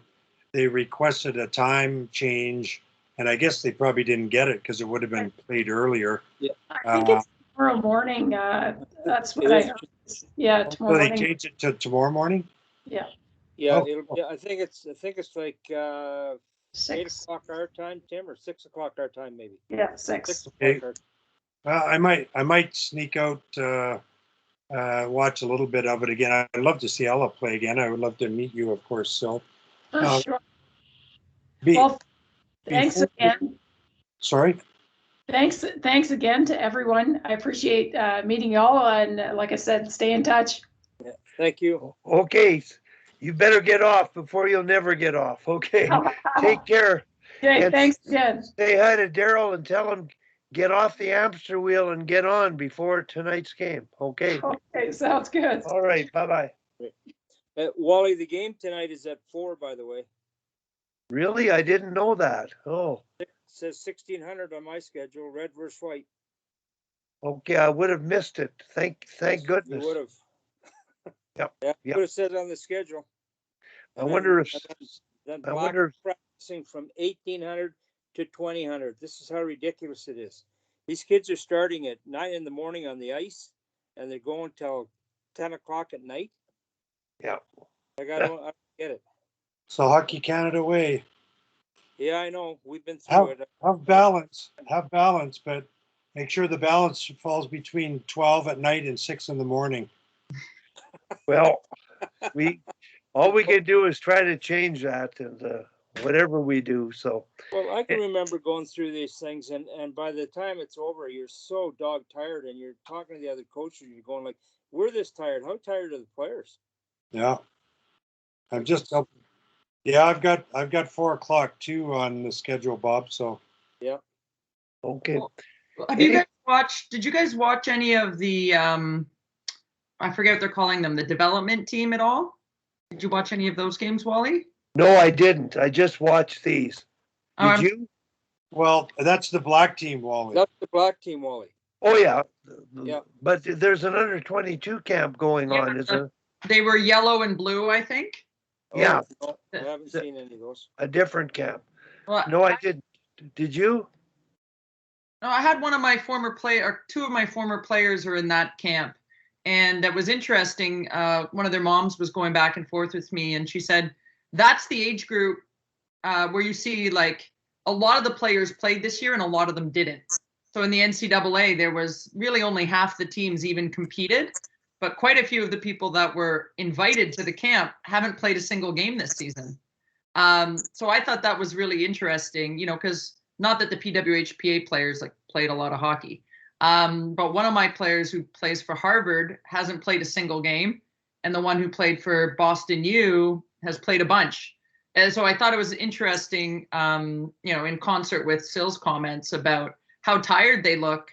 The kid of mine, my former captain, like she must have been exhausted, even more so because she hasn't played a competitive game, like a quote unquote real game in so long. So obviously it's perhaps a little bit of a COVID problem, but I think it's really interesting how you evaluate players. It's not that kid's fault that the Ivy League didn't play a game this year, right? Yeah. But what was her alternative, right? And how does that impact, her ability to be seen or to be evaluated at that level? So I was just curious. I would think there would have been a disparity between the players who had a little bit more game time and the ones who hadn't. Kim, exactly that point. Anytime I was involved in the program, evaluation for development. And right now it's evaluation for selection. They're not really picking a team to see who's going to grow over the course of 4 years and providing the tools of development off the ice and on the ice to guide them in their development process. And these kids are being evaluated to be selected for invites to future camps. And I think that losing track of the balance needed in the long-term development of an elite athlete, and they are elite athletes at this age, becoming more elite. Development has got to be the bottom line. So when I look at those under 18 games and watch how exhausted they are, And my thoughts are, yeah, you could pick the best players on my plus and minus checking scale. But I think you've got to really look at the ones who are going to be better in the long run in terms of their commitment. And who's going to be responsible for that development is going to be the hockey governing body and the coaches and the sports scientists that are going to work with them. So having Syl on tonight was a great fit. Any particular takeaways from Syl's talk personally for any of you? Because you all related some of your common stories, but Sammy, I thought you would identify her with her very much. And can you elaborate a little bit on that? Yes, I would. I actually would love to read the book because I love her way of simplifying complex issues. Really appreciated that. And yeah, I would be so intrigued to really do a deep dive into how she communicates this process with individual athletes. You know, watching somebody like Dr. Saul Miller that we had on, or Dr. Bottrell, who I know quite well. She's very different in her approach, and I liked that. You know, each athlete has an affinity for different kinds of human beings that they're going to respond to, and it's interesting that somebody so amenable and relatable was the one that Haley chose, and not somebody super serious who was going to get her to that next level. So really fascinating. I would love to do a deep dive into that relationship and just how that manifested, and the behind the scenes of what Haley was, you know, willing to share with her, because, you know, we often didn't see that Haley, and why she chose to laugh and joke with her versus with her own teammates or coaching staff or things like that. You know, I appreciated Haley off the ice, but I think I tried to go out of my way to, you know, go for coffee with Haley, to see her outside of the rink, to, you know, and even now, whenever I'm in Calgary, she's one of my first calls to say, you know, do you want to go for coffee? And she just has such a fascinating life. And like you said, so driven, but it really takes a huge amount of effort to maintain friendships with her. And, you know, Dr. Syl seems to be an anomaly, and maybe is the reason really behind why Haley can keep it all together and was so successful. So I don't know. It just, to me, that just is fascinating. So there's a follow-up shark session, Wally.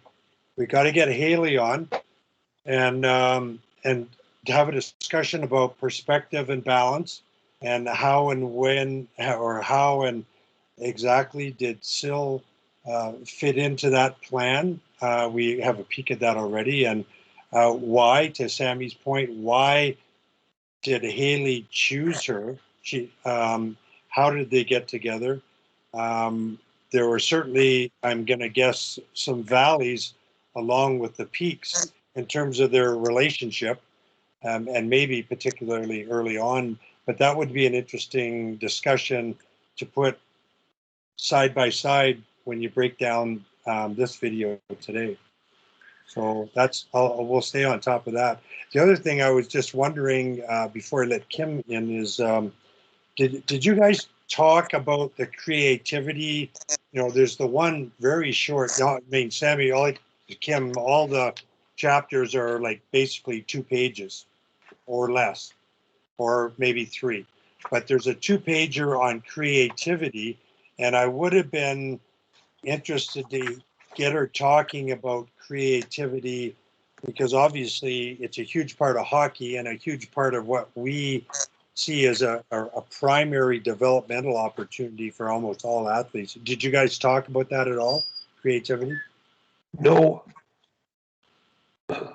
So maybe we'll have to get her back on with that goal in mind, because that could be an hour-long session, easy in and of itself, I'm guessing. Yeah. Well, I agree, Tim. I would like to get both of them on together. I don't know, but I'll work on both of them because you know, I think I've got a good enough relationship with both of them because it's a pretty neat topic. In terms of her book, 3-page chapters, 1 to 86, those chapters, and then 36 pages of uh, references by chapter. So the first chapter of Mighty Mindset has 5 academic references. Every chapter has a number of references. Some have 20 references to it. So the degree of academic thought that she can bring out in a way that I can understand has to be amazing. And it is that good a book. I really think it can take off. And she basically sells them out of the home. And I've provided the www address, the defunkaddress.com that you can buy them at. They're packaged and sent out from her home, and she delivers them in Calgary by hand. Herself, not herself, her sister. And in fact, when I bought 5 copies to share with each of my family members, I happened to be having a nap when Daryl came to the door to deliver the books, so I didn't get to meet the delivery boy. Mm. So how do Daryl and Syl know each other? I believe through Haley. I think Haley, so. I think Haley would have met Syl training at the U of C. I'm guessing they crossed paths many times. You know, intellectually, they're on the same wavelength. They can have the same conversations. I think they hit it off, period. And it doesn't surprise me that they connected. So I'm pretty sure that's the connection, Wally. Haley was probably, I'm guessing, working with Syl, and then she got connected with Daryl, or it could have been vice versa. But Kim? I just wanted to share, you asked kind of what our takeaways were. And no, I would never say I was as focused or as serious as Haley, but I do think I'm a significantly different personality than I was when I played now. And I've heard that from some players that I used to play with. And part of my, I guess, seriousness or focus was because I wasn't as elite as some other players. And so it was the opposite end of the spectrum, where you thought, well, I can't really joke around or be funny because like I'm at the bottom of the food chain here. And if I'm screwing around or people are perceiving that I'm screwing around, they're going to think, oh, well, she doesn't have what it takes. So I know enough looking back on it now that's kind of why I acted the way I did in a team environment and it's evolved as well in my coaching career. And I'm curious for you guys who coached a long time, if it's the same way, wherein in the beginning, I was much more as I was when I played pro or what have you in the women's, very focused, very intense, not joking. And now that you know me a little bit better, like the sarcasm and the fun side kind of comes out. I'm not as serious as I might come off when first meeting me. And so I'm just curious, I guess, from your guys' perspective, if you had that evolution as well as coaches. And I think for me, it was directly related to ego, right? When I first started, no different than when I started playing at the elite level, I was worried I wasn't good enough. And so you put on a mask or put on, a costume, maybe, and hide your true self. And I always admired this about Sammy. Sammy is, Sammy's a little different, and I mean that in the most respectful way possible, Sammy, but you were always able to have fun and kind of be more connected to real life, while the rest of us might have been like exclusively plugged into the hockey world. And I think that shows a little bit more balance. But I'm just curious from your guys' perspectives as coaches, if once you kind of divorced your ego a little bit from yourself as a coach, if you found more of your true colors shining through it all. Again, that's just my own self-realization, and I really enjoyed that Syl shared that idea with us. My opinion is we all have a personality, how much we can change who we are and how we are. I think to thine own self be true. That's probably the most important thing. And as far as yourself and Sammy and Haley having, worked with all of you and your different personalities, you know, I almost looked at Sammy being polar opposite to Haley in terms of one of the few who could socialize in that environment, but might be misjudged because of that. And that's the way I grasped her in the role she played, and the her personality. And I wouldn't change anyone's in a minute. That's your gift. Your personalities are your gifts. So the bottom line is the confidence we grow up with and the belief in ourselves and what we can do and what we want to do and how willing we are to strive for that. So, and it goes on as long as you coach. And the influence you're going to have on the kids you coach is really significant. So everything Syl said, sports science, boy, you can't get educated enough about it. It's a pretty big shark meal for everyone. And I'm looking forward to moving forward with different things going on. But I'm just wondering, Tim's raised his hand again. Go ahead, Tim. And then I was curious about Bob Louts and Tom, if they had any thoughts. So, Tim? I was just going to interject. I put it in the chat there, like the feelings you were expressing, Kim. I'm going to guess if Haley were on right now, she might say she was the way she was for almost the exact same reason. Like she was one of the best players or one of the better players, and she couldn't joke around because she felt the weight of being even better still, and maybe couldn't joke around because that's not the way it's generally perceived that you get better and develop if you're joking around. So that I'm going to guess that might be part of her perspective. And I totally agree, Wally. And we've heard it a million times, sort of to thine own self be true.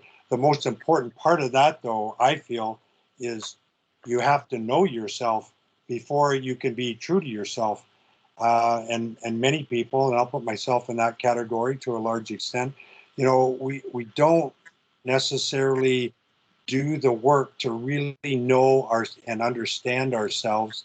That's what Barb does with in our leadership way with all the Good Life staff, is to help them understand their both their strengths and pluses and their areas of weakness or need for improvement on an emotional intelligence level. And unless you know and understand yourself in that way, it's kind of hard to be true to yourself. Because simply saying be true to yourself can also lead people astray and think, well, this is the way I am, so I can't change, when really all of us have a pretty big capacity for change by making decisions in our life daily that help promote the change. So. Well, I had a thought, Tim, about can we change? And being out of the Olympic program for a long time and yet being involved, because at the time Haley was wanting to try, I think in her third Olympics, I don't know if she played in 4, but trying out for the last, she played in 4, Sammy nodded, I'll take your word for it. She wanted to try out for the 5th. Now, how many people would want to go that long? How many people would want to go to play on an Olympic softball team and accomplish that? Well, that speaks to her drive and her natural innate talent. I felt, this is myself, she had to change from becoming an elite contributor performer to a more of a team player socially. And I equated it to become the mother hen of the team. sort of like St. Clair might be now. And I watched the soccer game against Sweden. She's not the same player she was. And she passed the ball off to the girl that scored the winning goal. It was sort of a traditional moment where she didn't take the free kick, but she passed it off to a younger player who kicked it in brilliantly.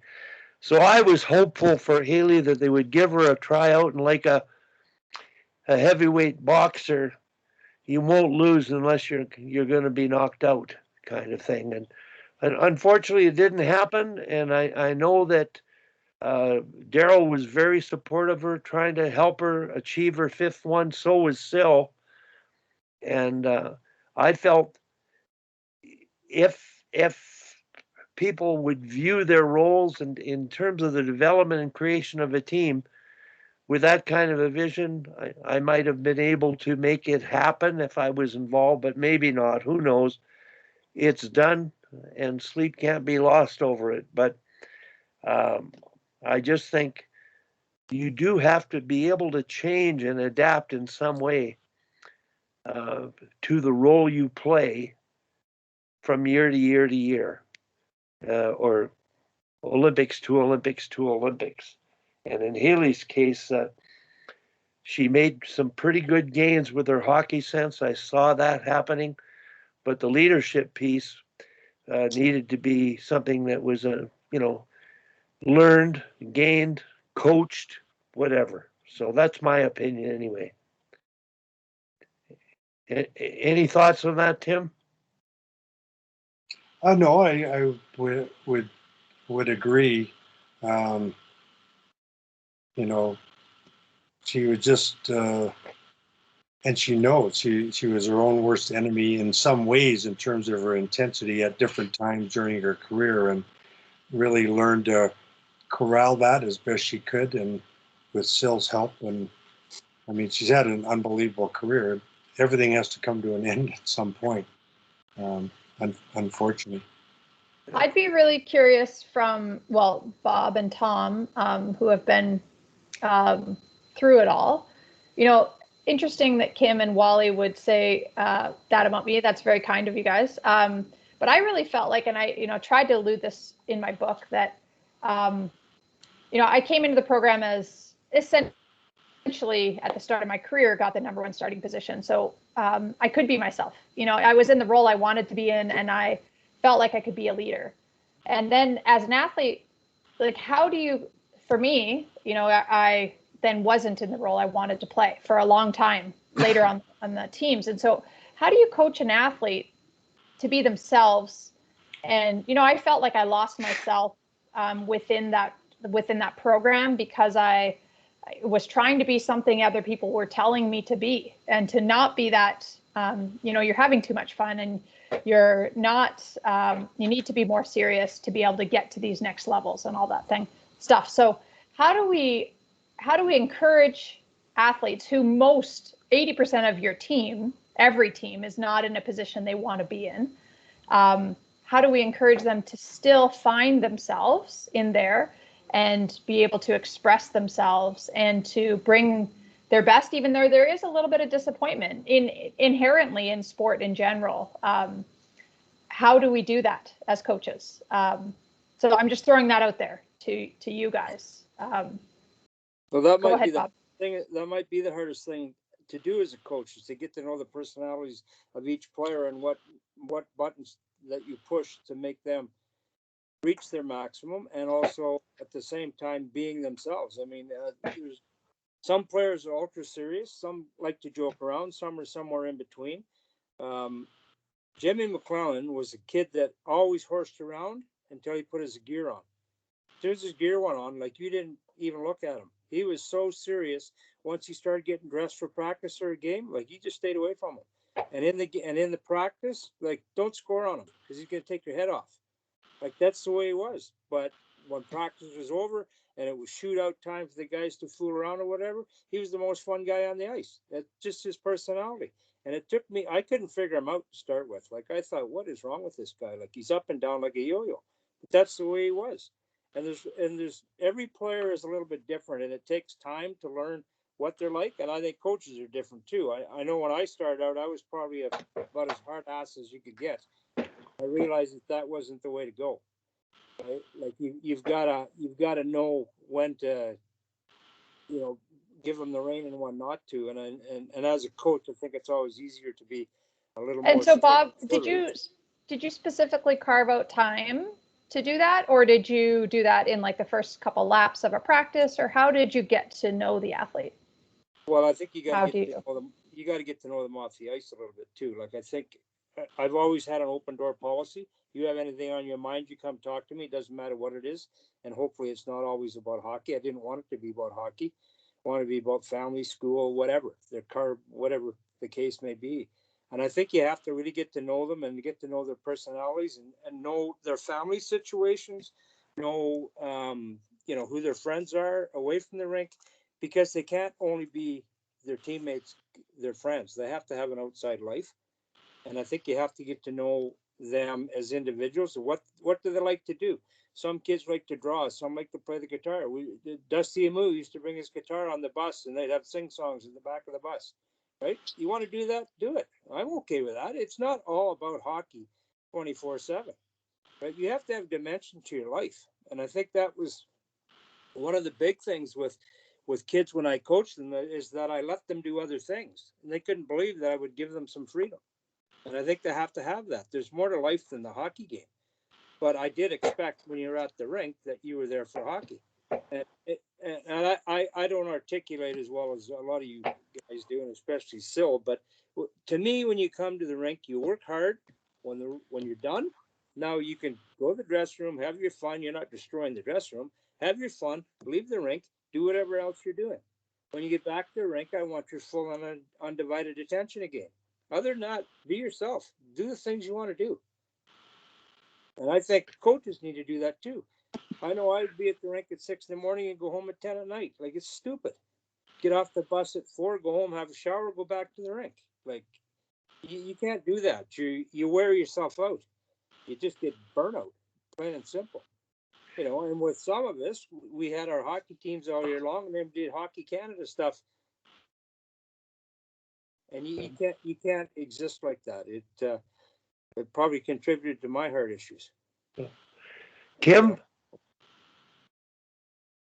Yeah, I think, Sammy, it's a great question. And I think of it as in two parts with the girls, at least. One part is their self-awareness and self-identification as a player and what role they think they bring to the team on the ice. So I always convey, like, we're a puzzle and everyone is a different piece of the puzzle. You don't want, 17 Ovechkins. You don't need 17 Crosbys. Wouldn't hurt you, but it's not necessarily what we need. So I do think I do this a lot on paper to start. So I'll have them sort of self-identify. I do like a survey of them right when they, sign with the team. And it has everything from kind of how would you define yourself as a player in a sentence? And it also has, what's one thing about you that nobody else on this team knows, right? And then you get like, I play the accordion. I love fishing, like just random stuff. And they're not saying it to me and they're not saying it in front of their teammates, but it's on a piece of paper.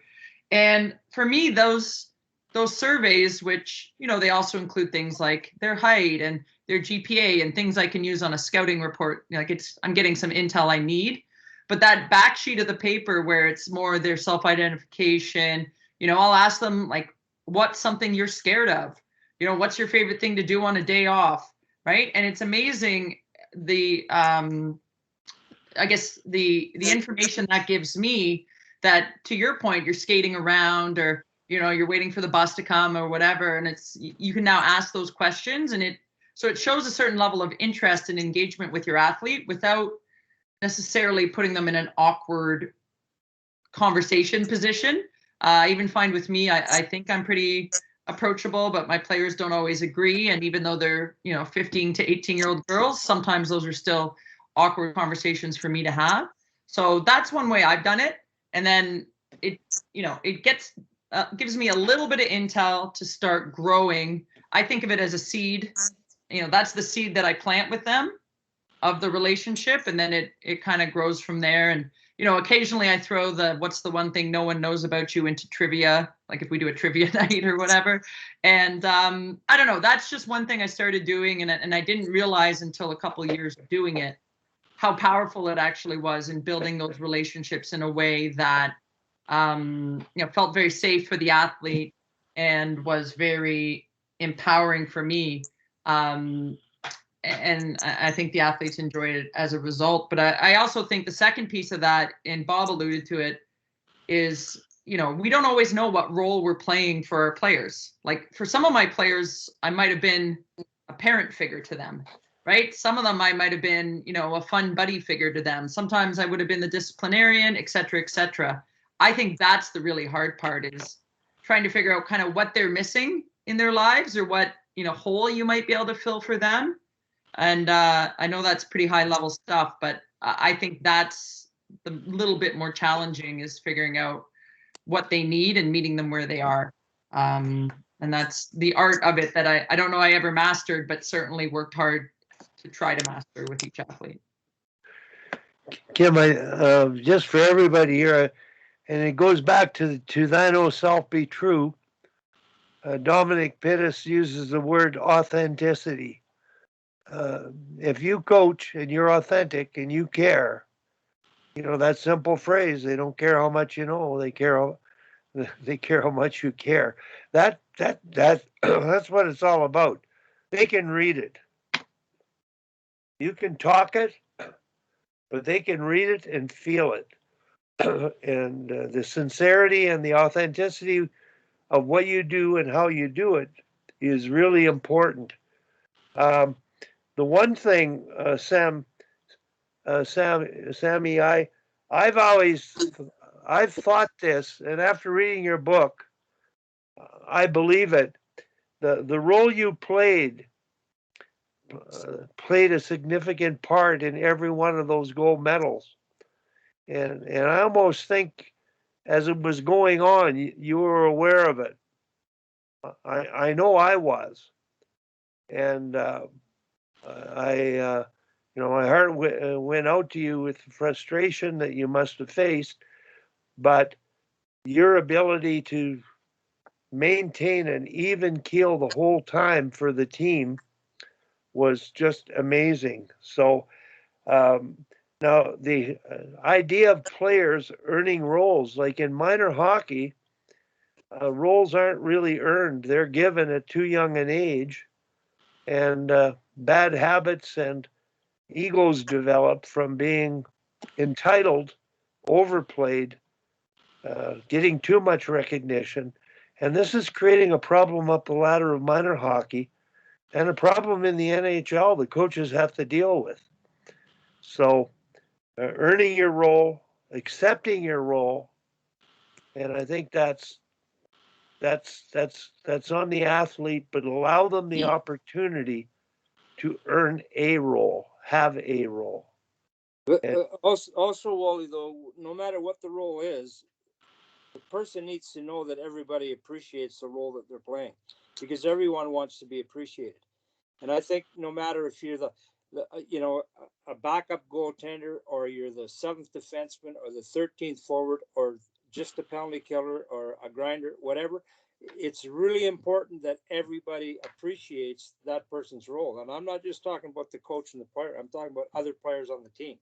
And it's important that each player knows that the other players appreciate what they do, whether you're the goal scorer or the checker or the forechecker or whatever. And it's important when a player goes out, and if his sole role is to be on the forechecking line and get in there on the puck and finish his checks on defensemen, whatever, when they come to the bench, it's important that those skill guys that are scoring the goals are giving them a pat in the back and, great shift, we can build on that, whatever the communication is. But it needs to be, I think, not enforced isn't the rule, but that has to be passed down from the coach, that everybody needs to know the role that everybody else is playing, and that you need to appreciate what they're doing to help you to do your job.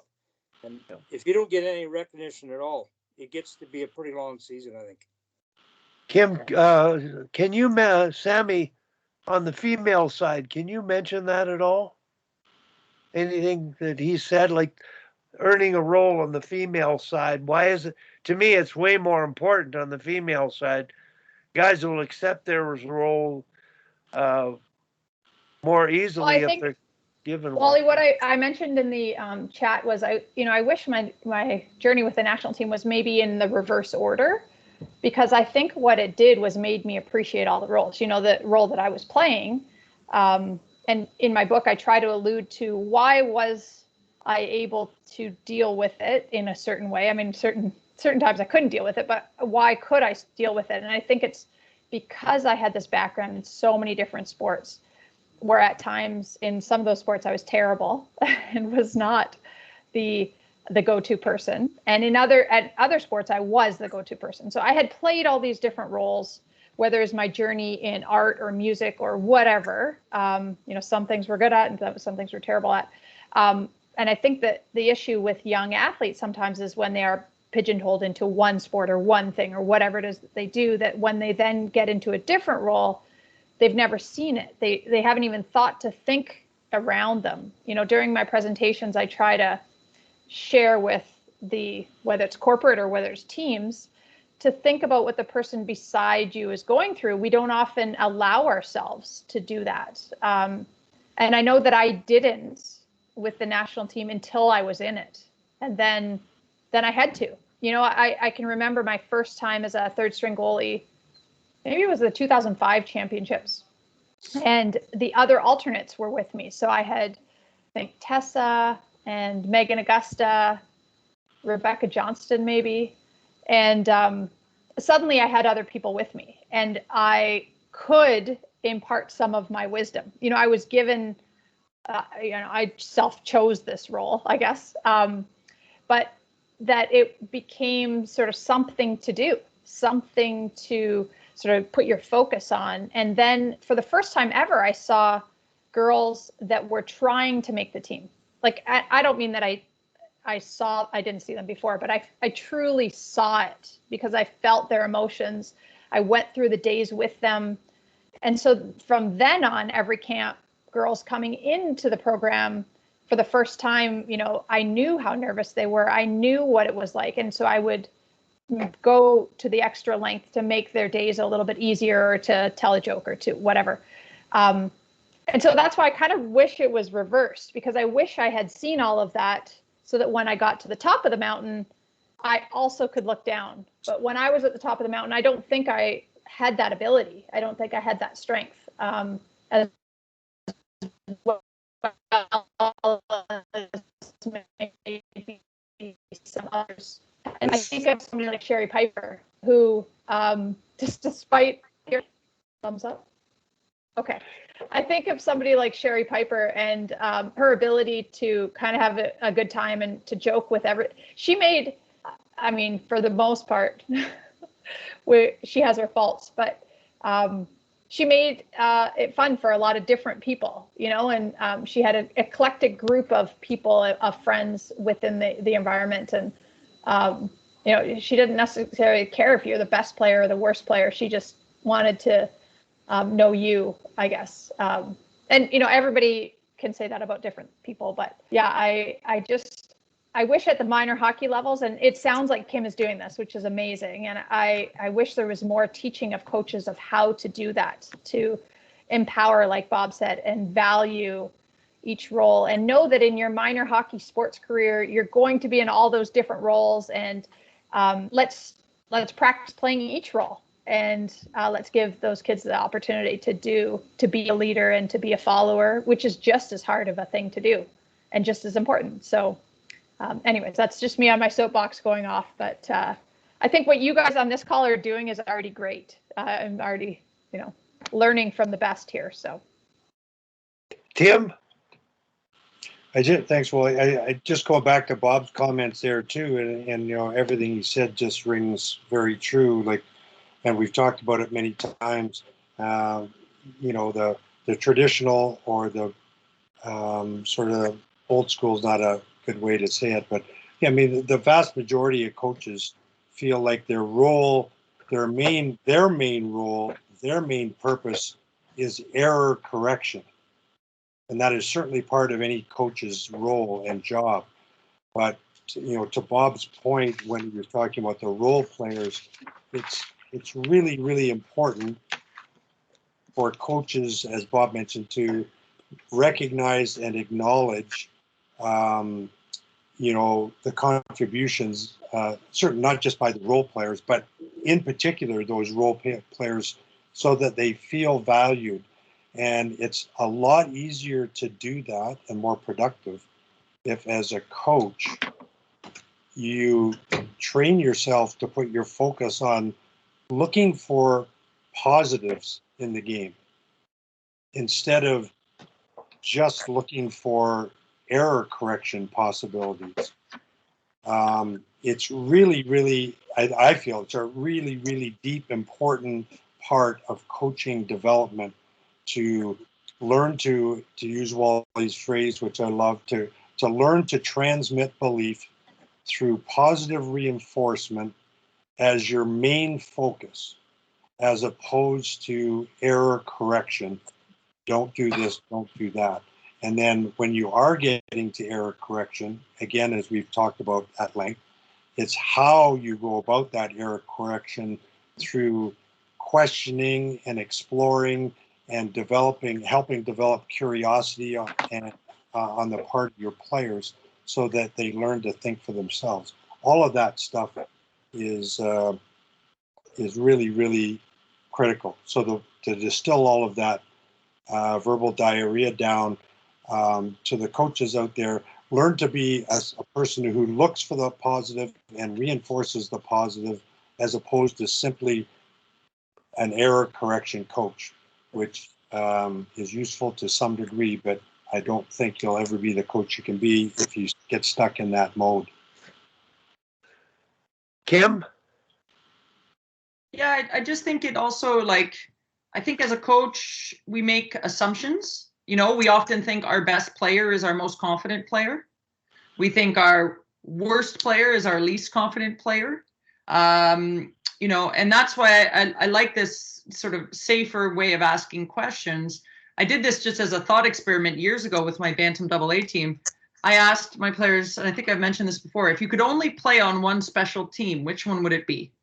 Would you want to be power play or penalty kill? And I thought everyone's going to say power play because everybody wants to be on the power play. On a team of, the goalies, they're on both. But so the 15 skaters, only 4 of them said power play. Now, whether they thought it was anonymous. So it wasn't like they were identifying I want to be on the PK all year, Kim. But I only had 4 players who even said they would prefer to be on the power play, which last time I checked is not enough players for a power play. And, I don't know if they were my best players. I don't know if they were my best players or my worst players who were the 4 who said they wanted it. But I do think it's really interesting that we make these assumptions based on ability of the players, that they're going to be your most confident, or they're going to, have a certain degree of their mental game. And that sometimes just asking those types of questions. And that's what I mean. If you're a player who identifies as, I'm a hardworking 200-foot winger who's going to be great in the offensive and defensive zone, as a coach, I love to hear that from them. Now, I may see them differently. Their teammates may see them differently, but isn't it most important for how they see themselves? That's the most powerful information I can get, or else I'm just guessing. Guessing what they think they are, right? Kim, I agree with that. You want to know how they see themselves, but I think every player wants to play in every situation. But does he have the confidence to say that I'm good enough to be on a power play, or I should be the penalty killer, right? I think they all want those, but they want to step up and say, yeah, that's what I want, especially with younger players. They don't want to put themselves maybe out there and let the other players think that, oh, he thinks he's pretty good, he should be on the power play, or her, in your case, she should be on the power play. I think all the players want to play there. Do they want to really come right out and say, yes, that's what I want? Right. But Bob, the key thing about that exercise is it was anonymous. They just wrote on a piece of paper, power play or penalty kill. It was anonymous. No one knew who it was. Yeah. Okay. That makes sense. So again, this is Bantam AA, highest level in the province for the girls. And again, it just my assumptions of what I thought. I thought all 15 of them were going to say power play. And it was funny then because, of course, the parents all get up in arms about Sally only got 6 seconds on the power play or whatever it is. Like we're timing it on the bench. And, I only ever mentioned to them once that only 4 of our 15 skaters even wanted to play on the power play. So That surprises me. What did you learn from that, Kim? What I learned from that is that, again, I already knew that confidence was going to be a massive issue. It is the number one issue, I think, with girls and especially with teenage girls. But what I learned from that, again, that was one of my first years of coaching.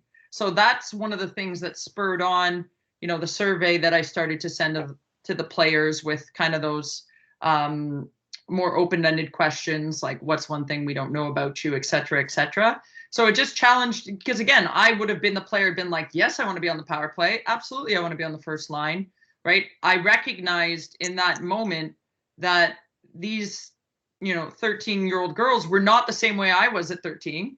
Like I was built differently from them, and I couldn't project my own experience or my own mental game onto them. I had up until that point wrongly assumed that they all had this, super focused, super intense mentality that I have. And the vast majority of my players don't have that. And I'm not saying it's good or bad, but up until that point, I erroneously thought that all the quote unquote best players would approach things the same way as I did. So it was a bit of an aha moment for me, and caused me to sort of change the way I approached it with each of them, and value each of them a little bit differently. Kim? Sure, thanks, Wally. So it gives me an opening, I suppose, again to pound the confidence code bandwagon, if it were. The book, The Confidence Code, about the psyche of female athletes. Like Syl's book, much of it quoting scientific studies, but a lot of it sort of theory and conjecture. But the generality that males are much more likely to think more highly of themselves. And they have done studies in doing math tests, for instance, where even after they've done the test, the males just think, oh yeah, I got that, I nailed that. And then their average score turns out to be 60 or 65. And the females do the test and they're like, oh no, I'm not sure how well I did. I didn't feel like I really did very well, but their average score is 85, 90. There's a bit of an innate false confidence in males, and perhaps, and this is a generality for sure, it doesn't apply to everybody, definitely didn't maybe apply to Haley in terms of the intensity level, but and there's a general negative self-confidence in many or most female athletes. And so that's why I'm not surprised by your survey, Kim. My experience at University of Vermont for 6 years with the women's program would lead me to the exact same conclusions, that in a very general way, because there are guys for sure who lack confidence, but wear confidence on their sleeve maybe better than females do. But my experience there and my 15 plus years now in female hockey has me heartily endorsing everybody who's involved in female athletics to read the confidence code, just as a perspective piece. So I kind of wasn't that surprised by that survey, nor Bob's comment that, because he's mainly been a male coach, that, well, everybody wants to play on the power play. Well, yeah, that's partly because all the guys think they're good enough to be on the power play, whereas a lot of the females would think, oh, I'm not sure if I'm good enough. I just want to fit into the group, so I don't want to be the lead dog. Obviously, there are female athletes like that, and again, we're speaking in broad generalities here. So everybody read the confidence code. Even if you coach males only, it's a very interesting read. Kim, I want to comment on something you said. And the two words you used, and I thought of Morris Lukovich. You always think your best players are on the power play, and you say your worst players on the penalty kill. There lies the rub of confidence. Associating those two words, and this occurs with the national team, it occurs with the Toronto Maple Leafs. Because I wrote down something I wanted to talk about during the conversation about earning roles to win a championship, earning roles to win an Olympic team, and earning roles to win a Stanley Cup. And I had this conversation with Daryl about a trade they made. This is where the coach or the organization has to understand chemistry. And they traded a player that to me was the glue of the team. And as you say, Bob, was the sandpaper they're missing. They traded it away. And I was shocked at that. Now, on the national team, Olympic level, the idea of best and worst plays out because when you double shift best players too soon, be it at camps or competition, you double shift them anytime in female hockey, you will never win a championship. So you have to master the art of coaching in terms of building a team, learning and respecting one another and their roles. That's the art of coaching. And that's my opinion at any rate, is create the chemistry, the energy of the group. And from the top down, bottom up, inside out, you've got to be a team. Okay. I've got off my soapbox now. So anything else to add to this great time? Tammy had to leave, so there's 4 left. All right.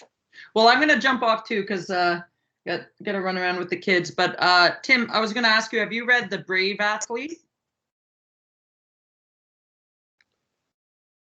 You haven't read it? I can't tell you. Your mic was off. Mic off, Tim. Sorry, I got a phone call there. No, I have not read it, but I'll put it on my lengthy list. Yeah, it's called. The reason I mention it, I read it last year, right at the beginning of the pandemic. I thought it's got some really great nuggets in it. A lot of it is like centered around like anxiety and the anxiety that athletes feel. Mm-hmm. But it jumped to mind because I follow Jill Saulnier on Instagram. I follow most of the girls on Instagram, and she posted a picture of her, on a rest day with that book sitting there. So I was just curious if that was just on her own volition, or if that was something that perhaps was being encouraged to read through Hockey Canada. So anyways, it was a good book. It's pretty dense. And I think it is largely written from the perspective of endurance sports. So triathlon or marathon or that sort of thing. But yeah, it's a good one. But anyways, I got to go and deal with the masses here. So thanks, guys. It was awesome as always. Before you go, Kim, really quickly, I'm gonna try to send everybody an article from this New Yorker, which we get every week. It's the August 2nd edition. There's a great article in there about perspective and balance, and females in particular. It's about the best female chess player in the world, sort of a follow-up on the Queen's Gambit. So I'm going to try to send that article out to everybody, and also send that link from CBC about the Aaron Brown Darkness of Doubt thing. It's kind of an interesting read as well. Kim, before you go, I want to share a book. You can't go, Kim. It's fine. Female hockey. When I had a budget as a manager of player development and self-named coach development, I purchased for all the athletes to read Kel Botterill's book titled Perspective. And it resonated with me. I don't think everybody appreciated it. The players might not have understood and how appreciated that importance was, but over the course of my involvement, it was sort of the whole approach about my approach to sports and accomplishing what you can out of it. So, Kim, get back to your kids and have fun with whatever you're doing. Oh, I have one more comment for Tim. Tim, I'm happy to see the New Englander and you is still there with reading the New Yorker. I often read the New York Times and think that's a byproduct of having been in New England for a while. So Sunday New York Times every week too. Yep. There you go. Even the lesser Ivy League schools got that publication. That's good to know. Yeah, yeah. Great. Did you see the article? Might be 2 weeks ago now in the New York Times Sunday Magazine about the Wayne Gretzky of 3-on-3 basketball. You should check that out. It's kind of interesting. I forget what he's from Serbia. Got it. All right, boys. 2 weeks ago. Okay. Take care, Kim. Have a good week. Just a comment, male years ago, a professional hockey coach. He wanted to pick players that read comic books. Mm-hmm. And, you know, that was not overthinking. It really struck me as, you know, that aspect of it. And I used to get the Globe and Mail, but then I didn't. I dropped it, but I think I'm going to have to get it again. I don't think I'll raise to the level of the Sunday Times yet, but Kim, save your copies. I may pick them up occasionally. That reminds me, I wanted to get you that article on Rosie McLennan from last Saturday's Globe. Yeah. I'll make a note of that too, because it's another really good one on perspective and balance. Yeah. And coaching too. Like I would love to learn more about her coach. He seems like a really like he's an older guy, but a really progressive, from our perspective, you know, questioning, guiding, positive kind of coach, which, as we all know, is quite unusual in the gymnastics world. So I'll try to get you that article as well. I got a question, Tim, and you can answer it. I would like to get Barb on. You know, it really would be nice to have both Barb and Syl on, but would Barb be interested in coming on and talking about her work in the workplace and connecting it with the sports in some way, shape, or form? She might be willing to do that, and in particular, like the emotional intelligence part is really of particular relevance. You know, I brought that up with Hockey Canada years ago when Barb started to get into it and said, you know, this is really something that all of the athletes would deeply benefit from, some emotional intelligence testing and guidance, leadership, follow-up kind of process. And they may have done it. And I said, well, it didn't have to be Barb that was the one doing it. I wasn't trying to create some income for ourselves, but I would hope in some ways they did do it. But I'll ask her to come on. My biggest concern is, can she afford to come on because she's working full time? Oh no, she can afford to come on. No, but it's the same. It's the same as Syl. Just to get her to come on, she had to leave early. I'm going to propose that Barb come on. The topic would be emotional intelligence, and she can talk about the workplace. But Syl to join us, and the two share insights relative to their fields. So I'm sure Syl would support that and come on for a while, but throw it out to Barb. It's something that I wouldn't mind digging into later. So now, Tim, when you look at how much time is the recording time you've got? I got 225 almost right now. Okay. So you have to download it in a manner that you can send it to me. And you might have to put it on a flash drive that I can pick up at your place, but so I can edit it. I'm not sure how to do that, or if you can put it on OneDrive and I can download it from OneDrive. Whatever the mystery of the technology is, I'm not that good at.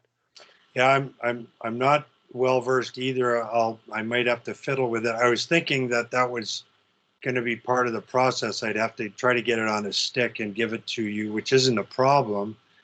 The other issue is my computer is on the verge of dying. Literally, it's it's really old and it's really slow these days. I hope the recording is okay. Anyway, we'll find out. If it isn't, it isn't. You may be able to get on Skype from my computer and maybe download it. I might be able to just, I might be able to even share it with you somehow through Skype. I'll have to maybe do a little bit. Yeah. Well, if you try to download it, what I usually do when we're done, I download it immediately, post the whole thing unedited, and to tell you the truth, I don't think I'm going to edit anything because I get more hits, 50 or more hits on the whole thing. And I've had feedback from people that watched the entire presentation. Scott McCready was one of them. And part of his job, he has screens available and time available. He looks at everything. So there's a lot of deep stuff there that, I call it's the New York Times level of thinking in terms of what we do. And I think it's great stuff. So. Yeah, well, I'll see what I can manage here. And like, even if you just edit it out like these last 2-3 minutes and maybe some stuff at the beginning before we got started in earnest, like even that, and then leave the rest of it intact. Obviously do whatever you you'd like. Hopefully I can get it downloaded here. So. Yeah. Well, hopefully you can, because I really would like to get my hands on it. And I can bring a flash drive over, leave it in your mailbox for you to put it on. That's got lots of space. If you want to, if you were able to download it, when I download it, it takes about 5 minutes on my computer, and it comes on the desktop, and I can drag it into a external hard drive. Yeah. Well, I'll try doing that for sure, and I'll let you know as soon as we're done. I'll start it and see what happens. And okay. I'm guessing I probably won't. I would love to, but I probably won't go to the game tonight because I really should avoid as many people as I can avoid here in the next week. Okay. Well, I'll drop it off. I'm going to leave home now at 2:45 so I can get there early enough to get a seat. So I'll probably come by about 3 o'clock-ish or 3:15 and just I'll put it in an envelope and put it in your mailbox, the flash drive to put it on. Okay. Okay. Bob, anything to add to the day? No, I was just going to ask, Wally, do you know if Dr. Corbett carries copies of her books with her? Well, I'm picking one up from her today. She does. The Defunct, you can buy one online, and I think I'm going to try to go online and buy one right now, so it's paid for type of thing. Yeah. Okay. I'll do that online then. And then if she is, and you're going to come to the game, she could deliver it and you can get it signed too. So. Yeah, I'll try to buy it online here, and I wasn't going to go to the beginning of the game because I'm going to go watch my grandson play at 7:30. But if I can get my wife to go early, I'll come up there for the end of the game. Okay, well, whatever you do, if you buy it, I'll talk to her about getting it autographed, and I'll get her to autograph too. Okay. All right. So, I'll do that as soon as we get off here. I'll buy it and I'll let you know that I've purchased it. Okay. Okay. Super. Okay. And Tim, does the one I gave you have her autograph? No, I mean, it's not that important. I mean, I'm hoping. No, but that's why I didn't have my copy. I kept it at home and forgot to get it signed. So I'll get mine signed when I get there. So Anyway, Oh. enjoy the game tonight, guys, and go Canada, go tomorrow morning. Yeah, yeah. you betcha. All right. Take care. Hey, everybody have a good week. Okay. Bye-bye. Bye now. Bye.